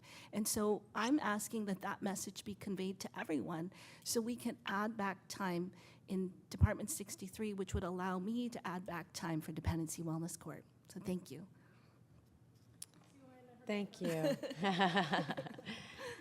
Thank you, Judge Yu. Shauna, you need to turn on your mic. Or Judge Schwartz, sorry.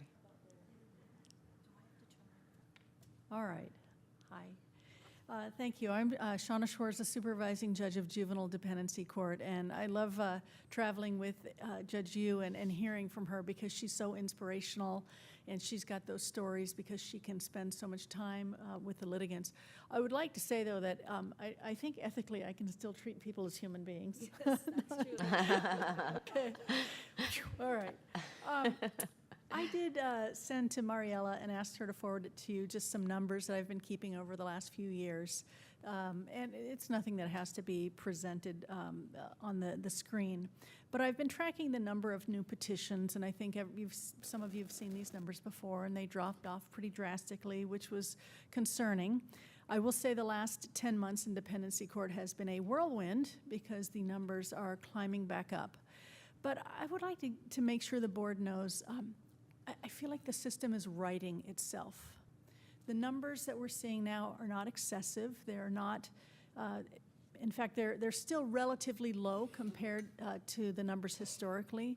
But my sense is that the department is doing a very good job working with families, offering informal services, offering options before petitions are filed. And we see that every day in court. So I would ask you to go ahead and look at those numbers, and I'll send the updated numbers for the end of the month. But the system is getting its equilibrium back. The hard part, and Judge, you certainly mentioned this, is that when the numbers got low, we lost resources in Dependency Court. And we went from 3 judges to 2, and then we went from 2 of us operating as if we were 1, only 1 of us in session at a time. And now we're at the point where just like Judge Yu, we're asking the court to have time back so that we can spend more time with families. And that's what we're struggling with right now. I will tell you, I think even if the court could do that, I think the attorney offices are going to struggle to do so just because of cuts that they've had also. So the whole system, we're having some growing pains. It was very easy to contract, but we're having a harder time expanding. But we have a great team members that are all working together to serve our families. Thank you both very much. I appreciate you being Can here. I add one thing? It'll be a lot easier to add back DWC time because we don't use court staff. It's harder to add back for the legal hearings. But again, it's will the attorneys and mentors be available? Thank you. Thank you. Okay. We're going to go to Denise.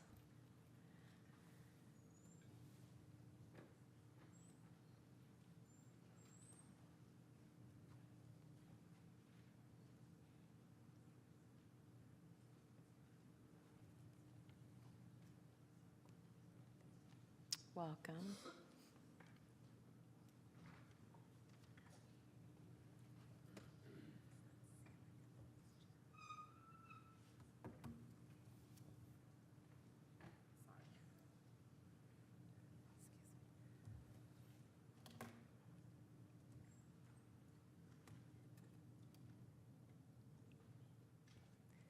Is my mic on? Yes. Yes, welcome. Good morning, supervisors, and all our community partners that are here for our children and their mental health. I appreciate being here today. I'm quite honored. My name is Denise Marchou. I'm the executive director for CAFPA. CAFPA is a nonprofit organization which supports and advocates for kinship, adoptive, and foster families and their children. I'm committed for the last several years to find excellent mental health support for our children. And so I'm just so happy that this ad hoc committee is starting. Some of the statistics I have for mental health for children in foster care and that have emancipated is 80% of our children have mental health issues. 50 to 60% is moderate to severe. Up to 46% of our children and youth, by the time they become 26 years old, have become homeless at some point. And I know homelessness, the new thing is unhoused, but I'm telling you, these children are homeless. They don't have a table to sit at Thanksgiving. They don't have gifts under a tree at Christmas. And they don't have anyone who cares about who's laying down next to them at night to go to sleep. And this all reverts back to the mental health support or non-support that they've received through the years. Within 2 years, 25% of our foster youth will most likely become incarcerated. So these are statistics that are huge, and they make a huge difference for our kids. I know firsthand about mental health because I've cared for so many children throughout the years. I've held a trembling, screaming 6-month-old baby in my arms who was going through withdrawals because her mother was nursing her for the first 6 months of her life. And by the time she came into care, we spent 3 months trying to get her through those withdrawals. That little girl grew up and went to an adoptive home, which was lovely, but suffered all the way through school. They tried to get mental health for her. It was very difficult. And now, at times, we find this child, who's now a young adult, living on the streets because she's back and forth with her mental health issues. Some of the things that we'd like to recommend from CAFPA, and I'll tell you, I sent out several different notices. I wanted testimonies. We submitted testimonies to the Board of Supervisors so that you have a list. I'm not going to go through everyone. It's very daunting. It took a long time to collect. I've gotten phone calls from families just devastated by the lack of support they've been able to get or the timeliness. I know we personally have a child with developmental delays, and it took us almost 8 months to get some support for him. By the time we got support, he was blown out of school at 12 years old, and the quality was terrible. We just didn't have anything. So some of our recommendations is quality licensed therapists for every child that enters the system. I don't care who the child is or where they've come from. Every child deserves to have some sort of mental health that's going to follow them throughout their life. Because you know that once they come into the system, they are traumatized. And then we do it again. Continuity of care, meaning therapists that that stay there with the child. One of the issues that we saw was that every 3 months, every 2 months, every 4 months, there was a new therapist. Our children that come in with reactive attachment disorders, that's devastating. Okay? It makes a huge difference for them to have someone there that knows their story, that has compassion for them, and will continue on supporting them. Timely referrals for every child coming into the system. Again, they can't afford to wait 3 to 6 months because we know that things change in 3 to 6 months. They may be back home. I think by the time we get a child in the system, we don't have a lot of time to fool around. We need to get them the support that will stay with them. It is our one chance to make a difference for that child. And then accountability for actual milestones in progress. Not just graduating them from a program, not just letting them the 6 months go by and that's the end of it. We need successful outcomes for these kids. Okay. So one of the things I pride myself on with CAFPA is being a voice for our families and our children. So today, thanks to the board, I am a voice for Michaela, Israel, John, Jessica, Aria, Leon, Marcus, Brian, Ruben, Julia, Jasmine, Caden, Sabrina, Michael, and 100 other children that are waiting for you to make a difference for them. Thank you.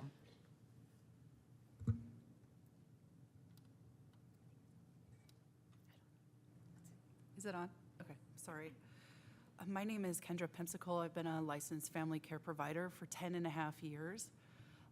And I had to change what I was going to say because I realized you guys might not realize what's going on here. First of all, I can't speak to Alum Rock Counseling. In 10.5 years, I've never once worked with them. So this goes for all the county representatives, the other 4 people that you talked about, or that talked. So Silvio, I don't know if you would ever go to Valley Fair and see a person standing by themselves and say, hey, we got a job opening as a supervisor. Come on down. No experience necessary. You don't even need a car. I'll drive you. That's actually what's happening with the county and has been happening. So stabilization and wrap services that everybody is talking about, those are teenagers. They're young 20s with 0 credentials and experience. Okay, I don't know if you're aware of that, but that's how it goes. The licensed provider that's billing, saying that the kid is getting a licensed provider is actually not fully licensed. It's either an intern at Rebecca's, or the RAP team is just a kid who last week worked at Gap and now is in charge of an 18-year-old about to commit suicide, okay?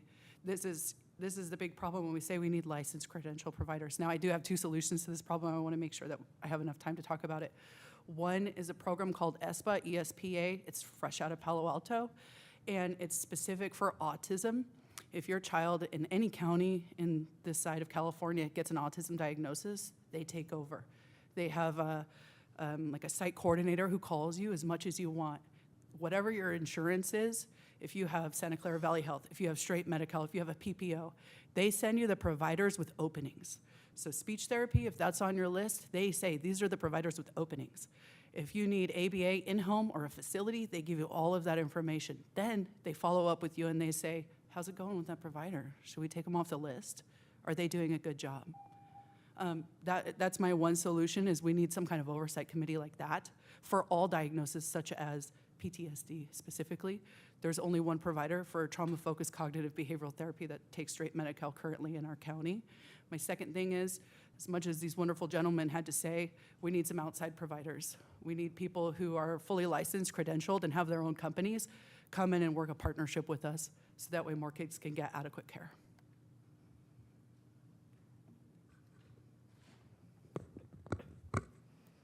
Go ahead. Sorry, go ahead. Welcome. My name's Maggie Cocaine. I've been a resource parent since 2012, and I have a 9-year-old son adopted from foster care. I'm here to speak firsthand about the difficulties my son has faced with the county mental health system. There are 3 main issues. 1, lack of quality, experienced providers. 2, high turnover. And 3, premature discharge or ineffective results. Every night, my 9-year-old says to me, "Mommy, promise you won't leave me. Don't get out of bed until I wake up, okay?" In order to shower, he needs me to stay on the couch and promise not to leave the house. The sound of the front door opening sends him in a panic. He's been suffering from severe separation anxiety for over 2 years. This began coincidentally while he was in treatment with Rebecca's Children's Services. We were on the 8th month of therapy. His therapist had about a year experience. When I brought up the separation anxiety, she would not address it because it was not in the original case plan. And she told me to seek help from CAFPA or Help One Child. Despite my objections, the therapist discharged my son from the program at 12 months with his anxiety unresolved. So he graduated.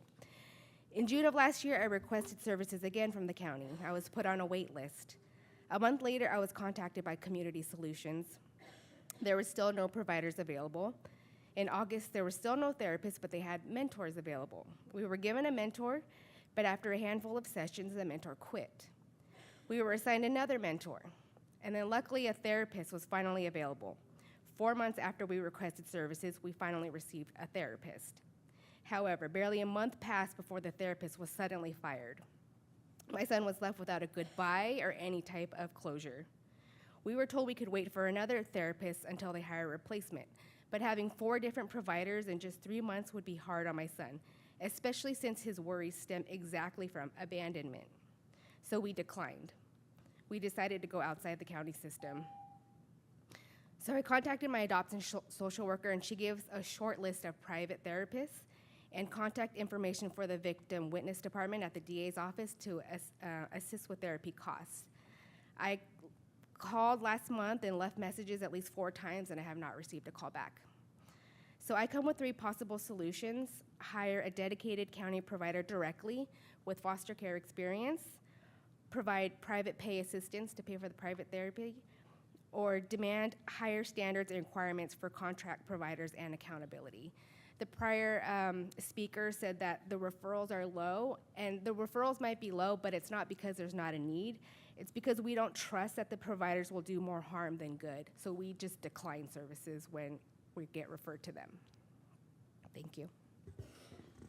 Denise and Kendra and Maggie, thank you, and I could hear you over the coughing. Kendra, I heard you in back. Thank you. What I want to do is, we have one more speaker, so please just stay right where you are. Dave Schuster will be our last speaker, and after Dave, we're going to go to public comment, and then we'll come back to the board for discussion. Welcome. Good afternoon, Supervisor. My name is Dave Schuster. I am from the Dependency Advocacy Center, and I'm a mentor parent program manager and a former parent in the dependency system, who also was fortunate enough to have DWC and successfully completed that and got my child back, and then I came to work for DAC. And as you know, DAC represents most of the parents and some of the children in the dependency system. Many of our families we serve who are working on prevention ordered cases or court ordered case plans need both mental health and substance use treatment services, along with many others. Because of this work, we work closely with BHSD, and I'm always inspired by their passion and commitment to our families. But they, like us, face many systemic challenges to being able to meaningfully help parents. From my experience, I know that there are gaps in services, such as not enough residential beds for men, not enough detox beds, period, and no Spanish language residential program for women. What is more frustrating, though, is everything we don't know about the availability of services. I would love to have BHSD leadership at the table with our justice partners in a meaningful way, which would mean things like, first, cross-system training and awareness to the services that are available. It's particularly important for BHSD providers to receive training on issues like reunification timelines, what is needed for parents to complete case plans, and trauma-triggered system involvement. Secondly, getting ongoing updates on availability of substance use services and mental health services. And third, making sure that our clients have access to the right mental health and substance use services at the right time. These collaborations are so important because when it comes to these parents utilizing behavioral health services, if we can't provide the service at the right time, they're not going to engage with treatment. It takes a lot of courage just to walk through the door and ask for help, especially when the system has already taken away your sense of identity. If a parent is met with roadblock after roadblock, like being told they have to wait 3 weeks for a detox bed, that just reinforces their belief that the system is not there to help them. And you're likely not to see them again. People need to leave with hope, like Judge you said, or they won't return. What message are we sending to parents who need detox but have to wait for 3 weeks? Do you expect them to return? No, they just gave up, and now they're not going to participate. I have so many stories and love to share them with anybody who wants to hear real-life experiences of parents and how the system affected them and their families. The one that really sticks with you, though, are the parents that have lost their lives due to substance use or the destruction of the family unit. In my perspective, is a life sentence, anyways. On the other hand, though, I've witnessed amazing transformation and changes that parents have made to better their families when the services are available when they need them. That's why this conversation is so important, and I look forward to being part of this process. And thank you so much for your time. Thank you very much. We're going to go to public comment, see if there are any public comments on this section. We do have a couple of requests to speak in the room. Vanessa Ashford and Amanda Kennedy, please approach the podium. Welcome. And you'll have 2 minutes to speak.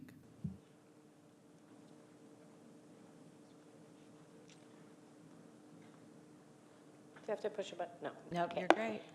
First, I would like to thank both of you for focusing on this, and Supervisor Arenas, I watched you Tuesday afternoon, and I'm incredibly grateful for the request for accountability and the silence in the room after that. Can you imagine being a parent trying to understand what is expected of you to reunify or keep your child? Can you imagine struggling with a crisis, seeking consistency and clarity, trying to navigate a system that doesn't agree with itself or its policies? I have supported multiple mothers trying to do just this, begging for treatment the day their child was forcibly removed, only to be transferred and put off through a SUTS assessment that took 2 months to get. By the time that SUTS or behavioral health was able to connect with this individual, the trauma was too intense. There is no turning back. The damage is done. The child will likely be terminated. The parental rights will be terminated. This is not a unique story in Gilroy. In Gilroy, we lack access to culturally appropriate treatment and services. We do not have a parenting class in English in Gilroy for parents who are ordered to do so. Interns are a huge issue, as is turnover. The level of trauma for this demographic demands master's degree and above. However, most programs, Community Solutions is one, utilize interns with minimal experience in treating this level of trauma. One of the solutions I have seen CFTs utilize is using the district attorney's victim services as an alternative because they cannot access appropriate treatment for parents. Additionally, I just want to highlight the majority of this conversation was focused on the treatment for the children. However, what about the parents? What about the mental health and substance use needs of the parents? Why is the department called DCSF instead of CPS if we still focus only on what the child needs in the case plan? Thank you. Thank you.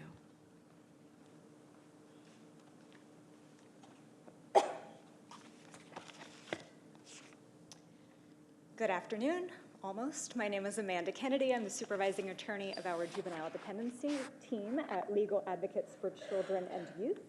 And first, I just want to thank Judge Schwartz for acknowledging the staffing strains that we are experiencing in our law offices, both at Lacey and at Dependency Advocacy Center, based on cuts to our state funding. But we do continue to be actively engaged, and we're still really eager to partner with DFCS and others in our system to support young people and their families. To that end, I do have just a couple of comments regarding mental health treatment availability for young people. So one gap that we see, in addition to just availability of actual services, is availability of appropriate placements for young people who are not in the care of their parents and who have high mental health needs. We don't have good availability of trauma-informed placements that can really meet the high acuity youth who have high levels of mental health and behavioral health needs in our county. And I would look for three things. I would want to have local placements so that youth don't have to go out of county and leave their communities and their families, their schools, and their support systems. I would want a home-like setting so that youth who don't truly reach that high level of need where they need to be in a more congregate care institutional setting can be in a home-like environment and receive the support in their home.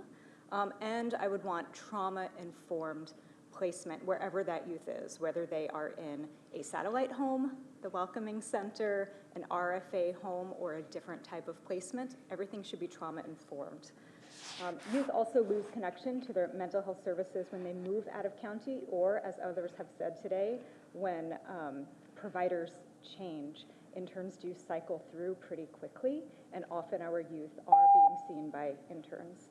And finally, I would just say that I love that DFCS and behavioral health are going to reach out to RFA homes and other partners about barriers to accessing mental health care and the quality of that care. But I would want to know if there's a mechanism to reach out to youth to hear what their experience and their input is. Thank you. So I'm going to close. We do have a couple of Zoom speakers as well. Thank you. I apologize. Do you want to take them now? Yes, absolutely. I Next apologize. speaker is Araceli Castillo. You'll have 2 minutes to speak. The timer will start when you begin speaking. Good morning, or good afternoon. Yeah, good morning, everyone here. My name is Dr. Araceli Castillo Sanchez, and I just want to explain a little bit about my background. I'm a former educator and school principal, and I've been teaching and been involved with the system since 1993. In 2020, my nephew was placed in foster care because my youngest sister is working with substance abuse concerns. And she's currently in rehab and doing a lot better. I want to share that I am a licensed RFA family, and we successfully adopted our nephew, and now is our adopted son. I'm here to talk to everyone here because we've encountered several barriers as an RFA family to access mental health support for our son, Aaron. He was experienced grief and loss at a very young age, at 18 months old, and has trauma issues, attachment issues, anxiety, lots of fear. And my husband and I work with him extremely. He's an engineer and I have a doctorate in education. So we're very, very involved. We thought, okay, after we adopt him, we're going to be able to access mental health services. And because we have Anthem, PPO, very wrong. Now we have PPO, Anthem, Blue Cross as primary, secondary is Medicare. No, they say, no, you need to go through your pediatrician. You need to go through Stanford. We're on all the lists and we can't get access for him. We also need to, I'm running out of time, reach out. Final speaker is Ben Z. You'll have 2 minutes to speak. The timer will start when you begin speaking. Yes, we really need to address what's going on in family court, because what goes on in family court really carries over to the rest of the child welfare system. And that is when there are allegations of abuse, they're never addressed or hardly ever addressed. And that's because if it were properly addressed, then the proceedings would end. And the lawyers wouldn't make any more money. And what happens is that one parent pays just to stay out of jail, pays to not suffer any repercussions, and the lawyers can name their price to that offending parent. And the parent who's trying to protect the kids, then that parent gets cut off from the kids, and that parent has to pay just to see the kids. And that's how it usually works. The person who makes the allegations loses complete custody. And that's documented. And then what happens is DFCS won't get involved. You can make as many reports as you want. I got an email from one social worker. She told me to go back to family court. And I'm telling her that my son, he's already reported being raped. Why can't you go in and do a screening? No answer. And you tell it to Daniel Little just gives back the number for the CANCOG line. He doesn't say anything. I say, I'm worried about my kids. What's going to be done? What's happening to my kids?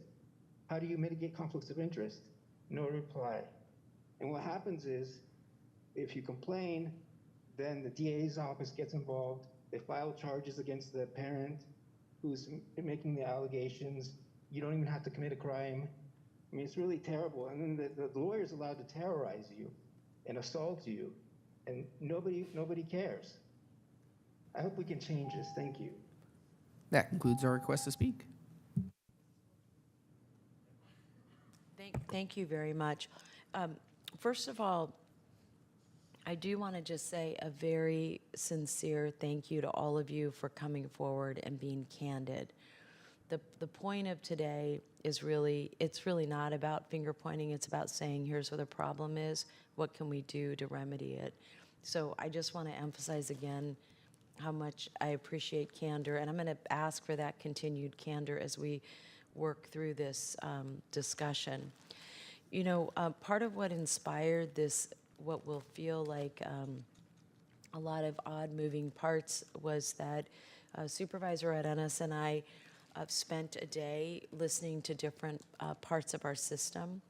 And what was really striking to us at the end was how differently everybody saw the role that they were playing. And you heard it today, which is there's slack in the system, there's no access. We have new systems that'll make it easier to access all of that. And we're all living in the same world, working with the same families and looking at this problem from different perspectives based on the role that we're playing in the community. So what I would like to do as we move through this process to make recommendations is I first want to see if there's anybody from staff who would like to address any of the key concerns that were raised. And if not, we're gonna take them kind of one at a time. But I'm just looking to see if there's any comments that folks want to make, just based on the feedback that you heard today. Yeah, thank you, Supervisor. I think first, just echoing the appreciation, I think this is a much needed discussion.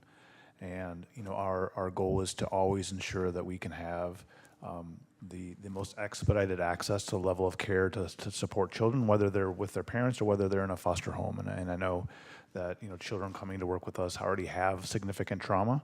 And, you know, the need to expedite that support and services is important. And I think, you know, this, as we've heard, it's an extremely complex system. Sometimes I think for people using the system feels overly complex.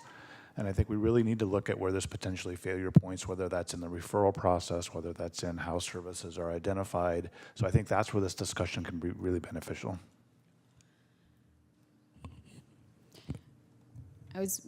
First, let me also just say thank you to folks who expressed real critical feedback and also pain at some of the challenges that they've experienced with our systems. And I just want to honor that feedback. And it really is critical for us. You know, the thing that I will just share is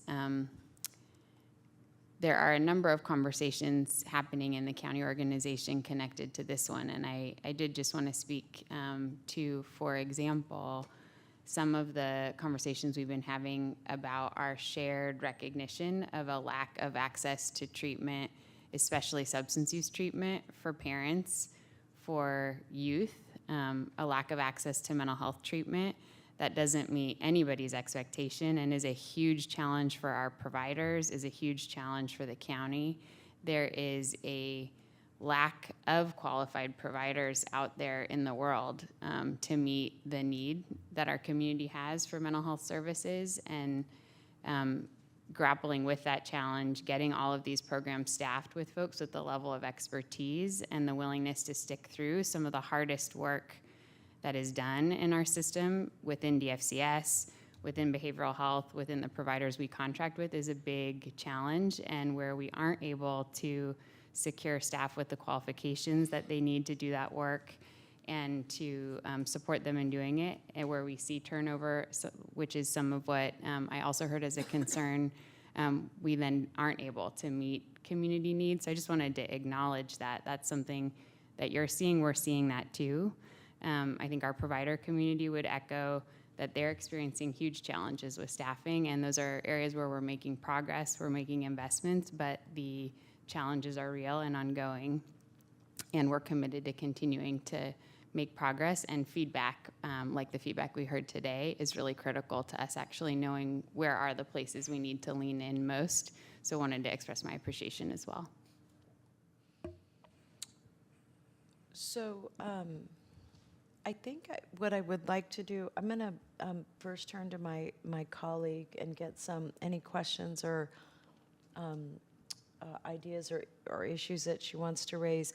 I was just saying that I'm going to do a 12:30 kind of check-in with us, because around 12:30 I'm going to start wrapping up and saying, kind of talking through our next steps. So we'll spend about 30 minutes in discussion. We may call upon you, so thank you for those of you who stayed with us. Thank you so much for everybody's candid comments. I really appreciate that. I know some of them are awkward, some of them are painful or uncomfortable, but that's why we're here, so that we can actually have this conversation together. And just like Supervisor Chavez reflected, this is not for any finger pointing, but this is to improve a system. We have an opportunity, and I think it's a once in a lifetime in terms of a career for people, and then also for stakeholders and people who just love our children and support our families, that you can contribute in a meaningful way. And so part of what I heard today that I want to make note of is the lack of referrals coming into the different segments of our DFCS system, and knowing that we have so many children being added, and I know that one of the judges sent us the number of dependency cases that have been on an increase, which is, to me, another path to really support our families, because I worked with Judge Yu for a number of years, and I know that these dependency specialty court can really work for parents. They really do. But it's all about timing and then being able to have the kind of quality provider that I think I heard time and time again throughout the conversation. So it's about making sure that, one, we have the resource, we have the referrals, ensuring that we have the kinds of referrals that we need. And I have one question specifically about, off the top of my head, it was around differential response, because there was a certain capacity for differential response and the number that we're actually serving. And then there was, it was really different between behavioral health and then DFCS. And so I want you to go through that with me.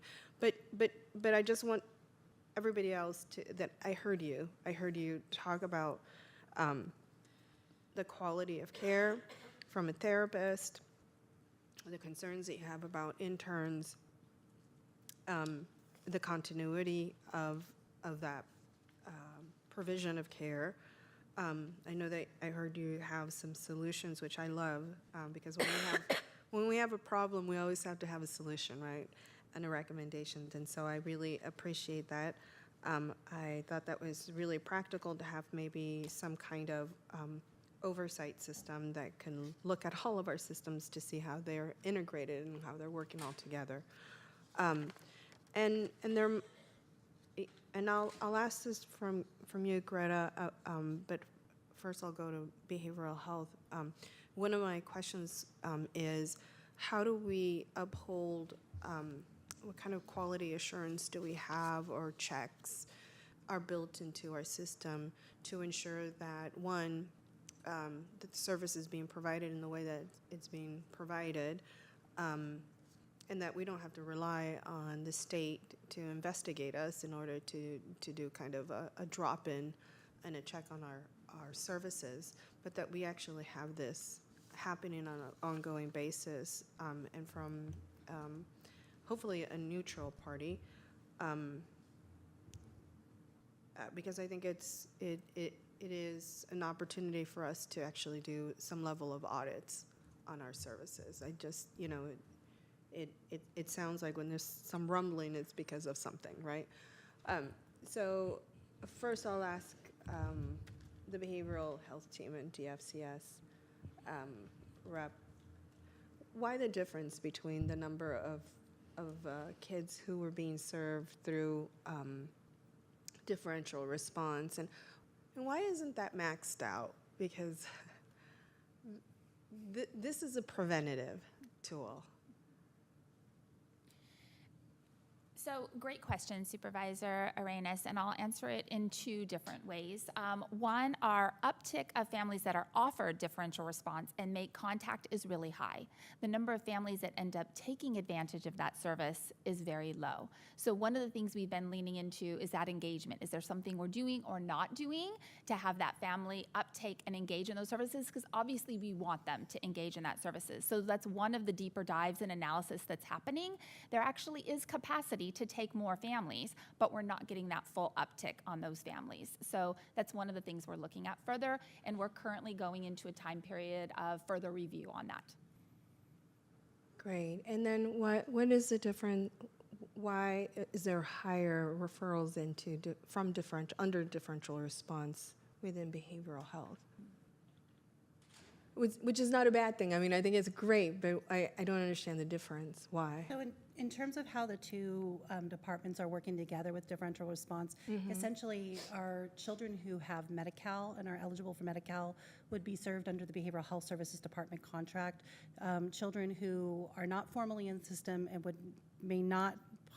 possibly may not have Medi-Cal would be served under the DFCS contract. And so both of the contracts are working together for one holistic program to ensure that all children in the county who would benefit from differential response as a preventative service would be eligible.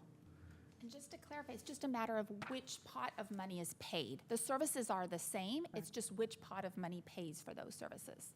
It would be really helpful if that could be delineated a little bit more clearly in terms of, and it wasn't in your presentation for today on the wraparound services. So this, my gosh, I don't know where I got this from. It was one of the reports, I think, earlier, because this we kind of got a little bit later. But I just saw that there was a difference in terms of the behavioral health. Wonderful. The other piece was the question over to Greta. What do we have an opportunity? What kind of opportunities do we have to kind of check in on our contractors and our own services? You know, I know I mentioned an audit, but what else is there? Sure, and let me, if you don't mind, let me add one thing to what they shared before. You know, a lot of the services that we're talking about for youth in the dependency system who also need behavioral health services, just to speak to those two pots of money, what we're always trying to do is maximize the amount of funding we can draw down to support our services. So for any child who is enrolled as a Medi-Cal beneficiary, behavioral health can draw down state and federal money to pay for those services. If the child is part of the dependency system but not a Medi-Cal beneficiary, or to a family who's connected to Medi-Cal, but let's say they have private insurance that wouldn't pay for differential response, DFCS uses their funding resources to pay for it. So it's the same program, but depending on the kid, we access whatever is the best way to fund that services to be able to maximize the resources we can draw down to cover a larger system of care. So I just wanted to clarify that point, which was kind of an aside to your questions about the services, but explains why we have two contracts. It's to maximize resources.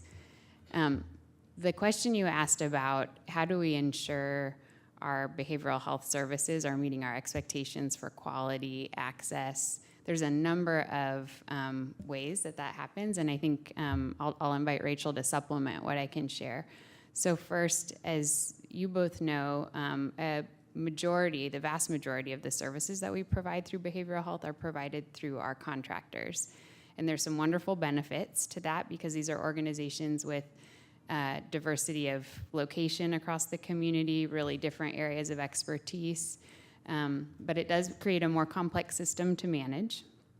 And we have really detailed provisions in our contracts with those service providers around expectations that are enforceable expectations, and the Behavioral Health Department is responsible for monitoring the provider's compliance with those expectations, and I'm sure our providers can share some of that work. There are also standards and expectations that we have to meet through the Medi-Cal program, specific metrics for access to care, timely service, that we can definitely bring back some more information on, and those are real key areas of focus statewide, but particularly for our department, and they really align with some of the concerns that we've been talking about today around folks' access to care. And those are access requirements that we, the county, are held responsible for meeting through our behavioral health network of care, both for our own services that we directly provide and those services. And then we are annually monitored and have to report, as do all counties, on the degree to which we're achieving those access to care and amount of care service provision requirements. And then there's also a number of other avenues where folks are having concerns or challenges where they can report those concerns and challenges. And so I can have Rachel speak to that, where the department has avenues also where particular clients who may have service access challenges or experiences they want to report to the department for follow-up can provide that information as well. think with regards to follow-up for children who are in care, one of the key components would absolutely be the social worker. We have our formal processes through kind of our, grievance process that can be reached through our call center and kind of go through a formal process. That's certainly an option and can be effective. But I think for the most effective and streamlined process, as the social worker becomes aware that there's a service miss, a missed connection, maybe not satisfied with the quality of the services, that that social worker can connect with the behavioral health department staff that are co-located at DFCS to begin a conversation around how to rectify that. And it's very common that as those questions come forward, if it's not able to be something that's resolved quickly, that managers will get involved to be able to provide support to rectify whatever the issue is. So I think that that social worker really holding that role as the liaison can be and has been effective if they're aware and can move that forward.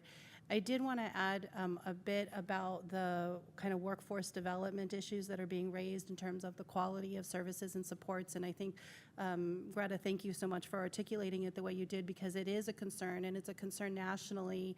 And as a behavioral health professional myself, it's disheartening that we don't see more people at this point in time coming into the field and being interested in community-based roles who have higher levels of experience and who are seasoned in their practice. But what I do want to say, and I think the agencies that are here can attest to this as well, that the clinicians who are not licensed are master's degree level professionals.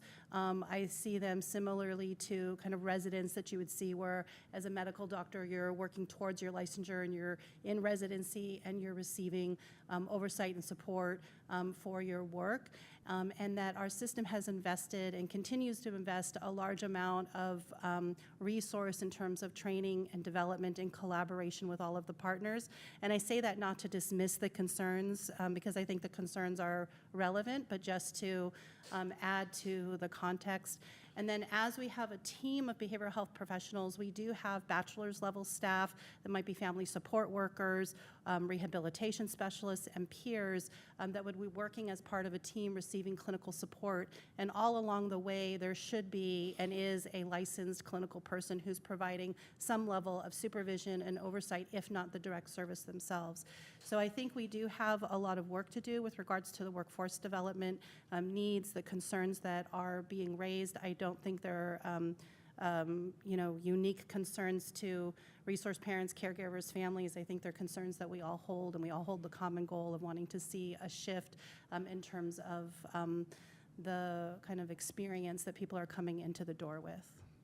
I appreciate that, and it is not exclusive to this system, but it is an issue that I think parents across many different communities, and I'll share my own experience that when my son needed services, and we tried the interns, and then it was like a revolving door. And I just wasn't going to have that for my son. And so we eventually just used our private insurance and not a school resource. And, he was not in this state where, the pandemic has put us all under, certainly under crisis of anxiety. But the children who are coming into the system, first of all, there's not that many because we have had an extreme use of family preservation over the last couple of years, and this is why the state continues to oversee and give us feedback about not removing and having the lowest removal rate of the state. But when they are removed, finally, you all get them. And you're not getting the services that you need at the level that you need. So if we weren't feeding the system because they weren't coming through dependency cord, or they weren't getting removed, and they weren't then you should have had ample service, ample attention, and you didn't. And that, I think, we really need to reflect how we are engaging our foster care system and how we're relying on those parents who are willing to step up and do this for the rest of our kiddos. I'm not somebody who wants to have children removed and placed under foster care, but there is so much value that our foster care community offers, and they should be definitely heard. And so I heard a lot of your, and I think I repeated those concerns at the very top. And that's why I think, Supervisor Chavez, I think that we need to have maybe a level of an audit in some way that would allow us to learn more about what it is of the disconnect. I know that behavioral health, you all said you were going to do a survey. These ladies here have already kind of started. They put together kind of a survey of 13 different families with like different experiences that all, break your heart in thinking about our kiddos who need the most service. And I can only imagine how disheartening that is not to receive it when you are doing the right thing in terms of stepping up. So that, I know you said you wanted to do the motion for the, or I can, can't we do this?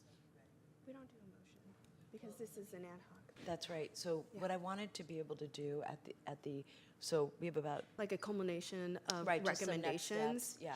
Okay. Some next steps.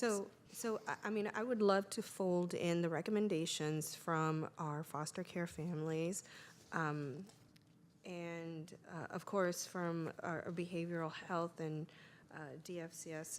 I think it was behavioral health who had the recommendations in your in your presentation. steps. Mhm. Yeah, as part of the next steps. I'd also like to see and thank our providers. You all were also very candid, and I'm grateful for it. You talked a lot about the no wrong door to simplify contracts, the importance of team process, and recognize how the referrals had decreased, but the importance of the handoff for engagement. And I think that this is when there's a warm handoff for all those calls who are not referred into our system. We talked about this on Tuesday a little bit. That warm handoff, I think, is so important so that the family feels, that we're embracing them and that we're walking them through this potentially difficult process that they'll go through. I'm so sorry. And lastly, I know I heard a lot about culture in terms of leadership and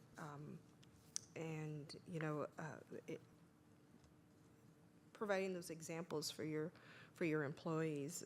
Aside from that, there was trainings and maybe a very candid conversation about abuse and how we're reporting that and how we are qualifying abuse. And I think that we're going to have to maybe go back to basics in that respect. But I really want to just thank you all for the conversations. Every system has an opportunity to improve. Myself as a person have opportunities to improve every single day in the way that I interact with others, in the way that I work with my colleagues, in the way that I partner with stakeholders. And I think that applies for every system because people drive systems. And so we need to make sure that there's an opportunity for us to reflect on how our systems are performing. And I think that part of the recommendation is to have a system improvement process that carries on an annual basis. Because if we are not strategic about how we want our systems to interact, engage, and then follow up, our systems are going to be doing their own, kind of organic thing. So that is the, excuse me, the other recommendation that I have, and then that's it for me. I know. We're both suffering with coughs, so I apologize every time we speak. We have this challenge. So I have a few next steps that I just want to ask if we can pursue, and I think these wrap up nicely with what Supervisor Arana said. One is that a number of issues have been raised today that I want to make sure we have a mechanism for following up on. One is that we do have a system improvement practice that we have to do every 3 to 5 years. I can't remember, is it 3 years? It's 5 years. It's 5 years. Yeah. I think one challenge we have is that we don't have an annual mechanism for looking at what our system improvements are. And what we often do, I mean, I know that you do internally, but I mean that the board doesn't necessarily see them, and that the KPIs that we're driven to for the system improvement plan are driven by the federal framework versus the issues that we're needing to address at a local level. So I want to just give 5 examples of things that I would like to see us be able to address annually. One is access. I think what's really important to note about the parents who are here is that all of them either had support or they have capacity, whether they're foster parents or parents who were part of our dependency system, to access resources, and they all had a challenge doing it. If the most skilled, aggressive people we know are having a hard time accessing a service, the service is therefore not available. So this question about the fact that our nonprofit partners are saying there's slack in the system, and then there's this access issue, that is something, in my opinion, should be a KPI. And I saw the average on this, but I have to tell you, when a bullish, aggressive parent tells me that these are not their numbers, we have a problem. So we got some recommendations from our nonprofit partners and from our parents about how to address that. And I would like us to have a report back on the access issue, removing barriers, and how we move these numbers from where they are today to a much more, frankly, to something that when they see the numbers, they say, oh, that makes sense. We really do get access in 24 hours. I really do get a response. And I think some of that is systemic. So that's first. Our I want to lean in on an issue. I can't remember, Pa, if this was you or one of our advocates. I am convinced that we do not have services available for all high-need children in the way they need them. What I mean by that is that if we have a very high-need child, I think it was Ms. Kennedy who raised this, and we can't automatically say that service X fits child Y, because, and I think Maggie's example is a really good one, where you have a child with complex needs. It's foolishness and costly to have that child have to go back through. I know some of this has to do with insurance, and we have to call out where we have power and control and where we don't, just to be open with everybody. But I think being able to determine that we have, when a child has a service need, if we can't fill that child's need in our county, that we call that out in our annual report saying we don't have this skill set. The example I want to give is that when we had the shootings at both Gilroy and VTA, we recognized that we did not have and do not have in this county enough trauma therapy. We don't have it. It's a specialty, and we, in fact, created a trauma center that I know is being developed now, but a trauma recovery center, because it is not necessarily an available therapy, and it's rare, and we have to make it less rare. And this goes, and it all kinds of bleeds into the workforce development issue, which I'll get to next. But being able to call out, if we don't have the service or we don't have the skill set, that we work with our nonprofit partners who are our primary delivery agents, understand how to get that. On the quality workforce, the nonprofits have been telling us this, even our own staff is telling us this. Everybody who can get a therapy degree, they get one and they move to Idaho. And it is a really significant problem. And I know the staff is working on some small pilots. I think those pilots should actually be shared with our nonprofit partners and our parent partners, because one, I think they should know what work we're trying to do to address it. But a second issue is whether or not we've been aggressive at looking at not just retention policies, but rehiring people after they have retired from somewhere else. And the reason is, by the way, it's not just a challenge we have with our children.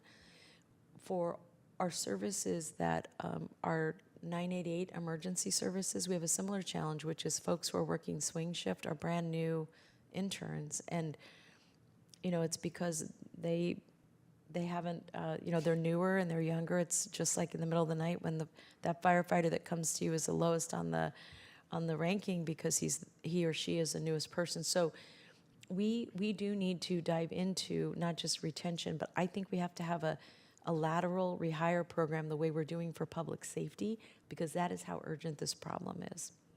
And my mother, and I'm just going to use this illustratively, my mother's a marriage and family counselor, and she's got a zillion degrees. I don't know what they're all in terms of counseling, but she is retired, and people keep calling her back, and she loves it. So, you know, she's in New Mexico, so you can't have her, but my point is, I think there are other Carmen Chavezes out there who would like to help. And I think we have to go look at those retirees and bring them back and lateral pay them the way we pay officers. So I'd like to see some feedback on that. And then on trauma-informed care. And then we got a lot of feedback today, a lot of feedback on the this question of access.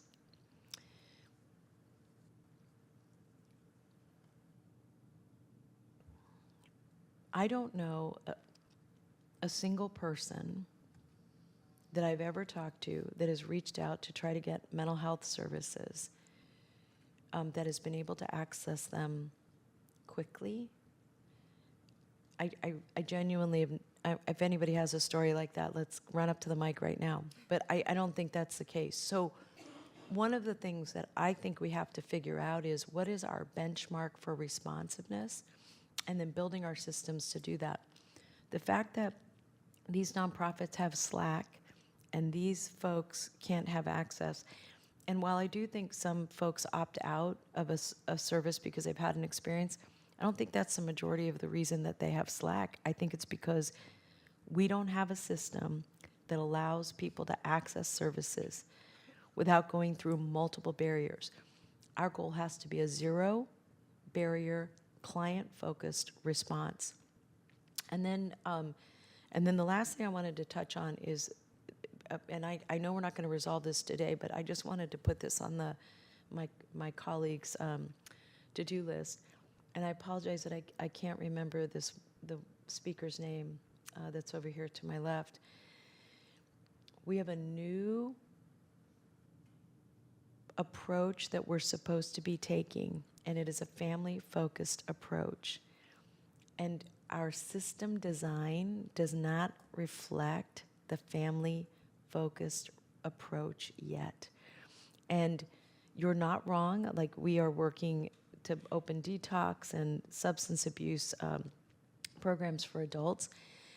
But I think the fact that that we're still working on it, I also think we need to be able to explain to this group what we're doing, especially as it relates to substance abuse, when we do report outs on how we're handling foster care and foster families, because we present them separately because one is children focused, but that's really not what our focus is anymore. We are family focused. If we're family focused, we've got to bring all the services we're providing to families, put them on one sheet so everybody can see where we are in our process from an accountability perspective. The one thing we didn't wrestle to the ground today is the MDT issue that Supervisor, that you raised earlier, just in terms of where we are in terms of design and implementation. I will ask that that be the focus of our next meeting. Sylvia, is that comfortable for you? Because I just think we need to kind of nip that in the bud before, okay. And we'll just focus on that and maybe get an update on the rest of the discussion, because what I'm hopeful of is that after this meeting, there will be discussions with all of you that are here, so that as information comes back, we can at least get a work plan on the other areas that we've outlined today. Is that acceptable to everybody? We're moving in the right direction? Can I make one? I'm sorry, go ahead, Ms. Hanson. Damien? Oh, so I was just going to repeat back what I heard to make sure we Can we go to got it. Damien But first? go and ahead, then- Damien. Thanks. I was just going to confirm, and I'm sure Ms. Hanson is going to help me with this, but what I heard from you, Supervisor Chavez, and what Supervisor Arenas is asking for is we are going to include, and it actually is a part of our system improvement plan process, to have metrics around the 5 items that you talked about, not only in our submittal to the state, but also in our annual progress report, which we actually have to submit. So those are the pieces that I've heard about. That is going to be in partnership with Behavioral Health Services Department, and we will figure out the timing and cadence. I'm sure Ms. Hanson will talk through. So, I think on that front, if I could, what I would recommend is, I know I've seen the 5-year, I don't think I've seen the annual. If you wouldn't mind just resending those to both of our offices, because let me just tell you what my actual concern is. My concern is that we have a slide here that says, this happens within 24 hours, this happens within 8 days, this happens within 14 days, and that is not the experience of the world. And so we already have KPIs in our system improvement plan that are driving changes here, but they're not, those current KPIs don't have these numbers to a 24-hour where there's access for everyone and there's no slack in the system. So what I'm concerned about is, if we already have these KPIs and they're the same KPIs, then I'm going to want to take a look at how we construct them so the outcome reflects the needs of the community versus the fact that we're able to turn those in and we can see some progress, but I want to make sure that what people on the ground are feeling the progress. So I'll look at those, and if those work, great. It may be that we have to embed some more interim goals and attaching them, because I don't want to take us off the fact that we have this federal mandate, but it has to be realized at a local level for me to say, oh, those are the KPIs that make sense for us as a county to be anchoring ourselves to. understood, and we are still in the 5-year approval process, so it would be the 5-year that you would be reviewing in regards good. to the. Perfect, thank you. Great, so I'll just pick up on that and say for the next ad hoc committee, we'll bring back a report that focuses on the MDT issue and related decision-making by DFCS, those processes, the trainings around it, and how that part of the process is working currently, what changes are underway, et cetera. And then I think, consistent with the conversation that was just had about the system improvement plan, I think it would be beneficial for us to make sure the board really understands what the state's requirements are for that system improvement plan's content, what elements have to be hit, those federal metrics, but then to your earlier point, Supervisor, also making sure it's clear to the board how we're likewise integrating the board direction that augments that, and also consistent with this conversation where I think just about every point that you named of those 5 and all the feedback we heard today, both from you and from Supervisor Arenas, really aligns with what I think leaders across the system likewise identify as the huge challenges that we're facing that have some solutions that are straightforward, some solutions that are complex, but we'll also make sure that we can clearly lay out how the work is happening on those places in areas that we still see as really significant gaps. And when we, yeah, perfect. That sounds good. Does that meet your needs? Excellent. I didn't want to cancel today, and I just promise, I don't believe I'm contagious. So I just want to apologize to everybody. So thank you. This was enormously helpful. We deeply appreciate all of your feedback and your thoughts. I think we will adjourn. I don't know when our next meeting is, but our goal will be to get that up and scheduled relatively quickly and giving you all enough advance notice. So I am going to ask that as you leave, please, if you don't know each other, meet each other. You're all doing really good work, and we should be helping each other do it much, much better on behalf of every single child we are responsible for loving, raising, and helping them thrive. Thank you. Thank you all very much.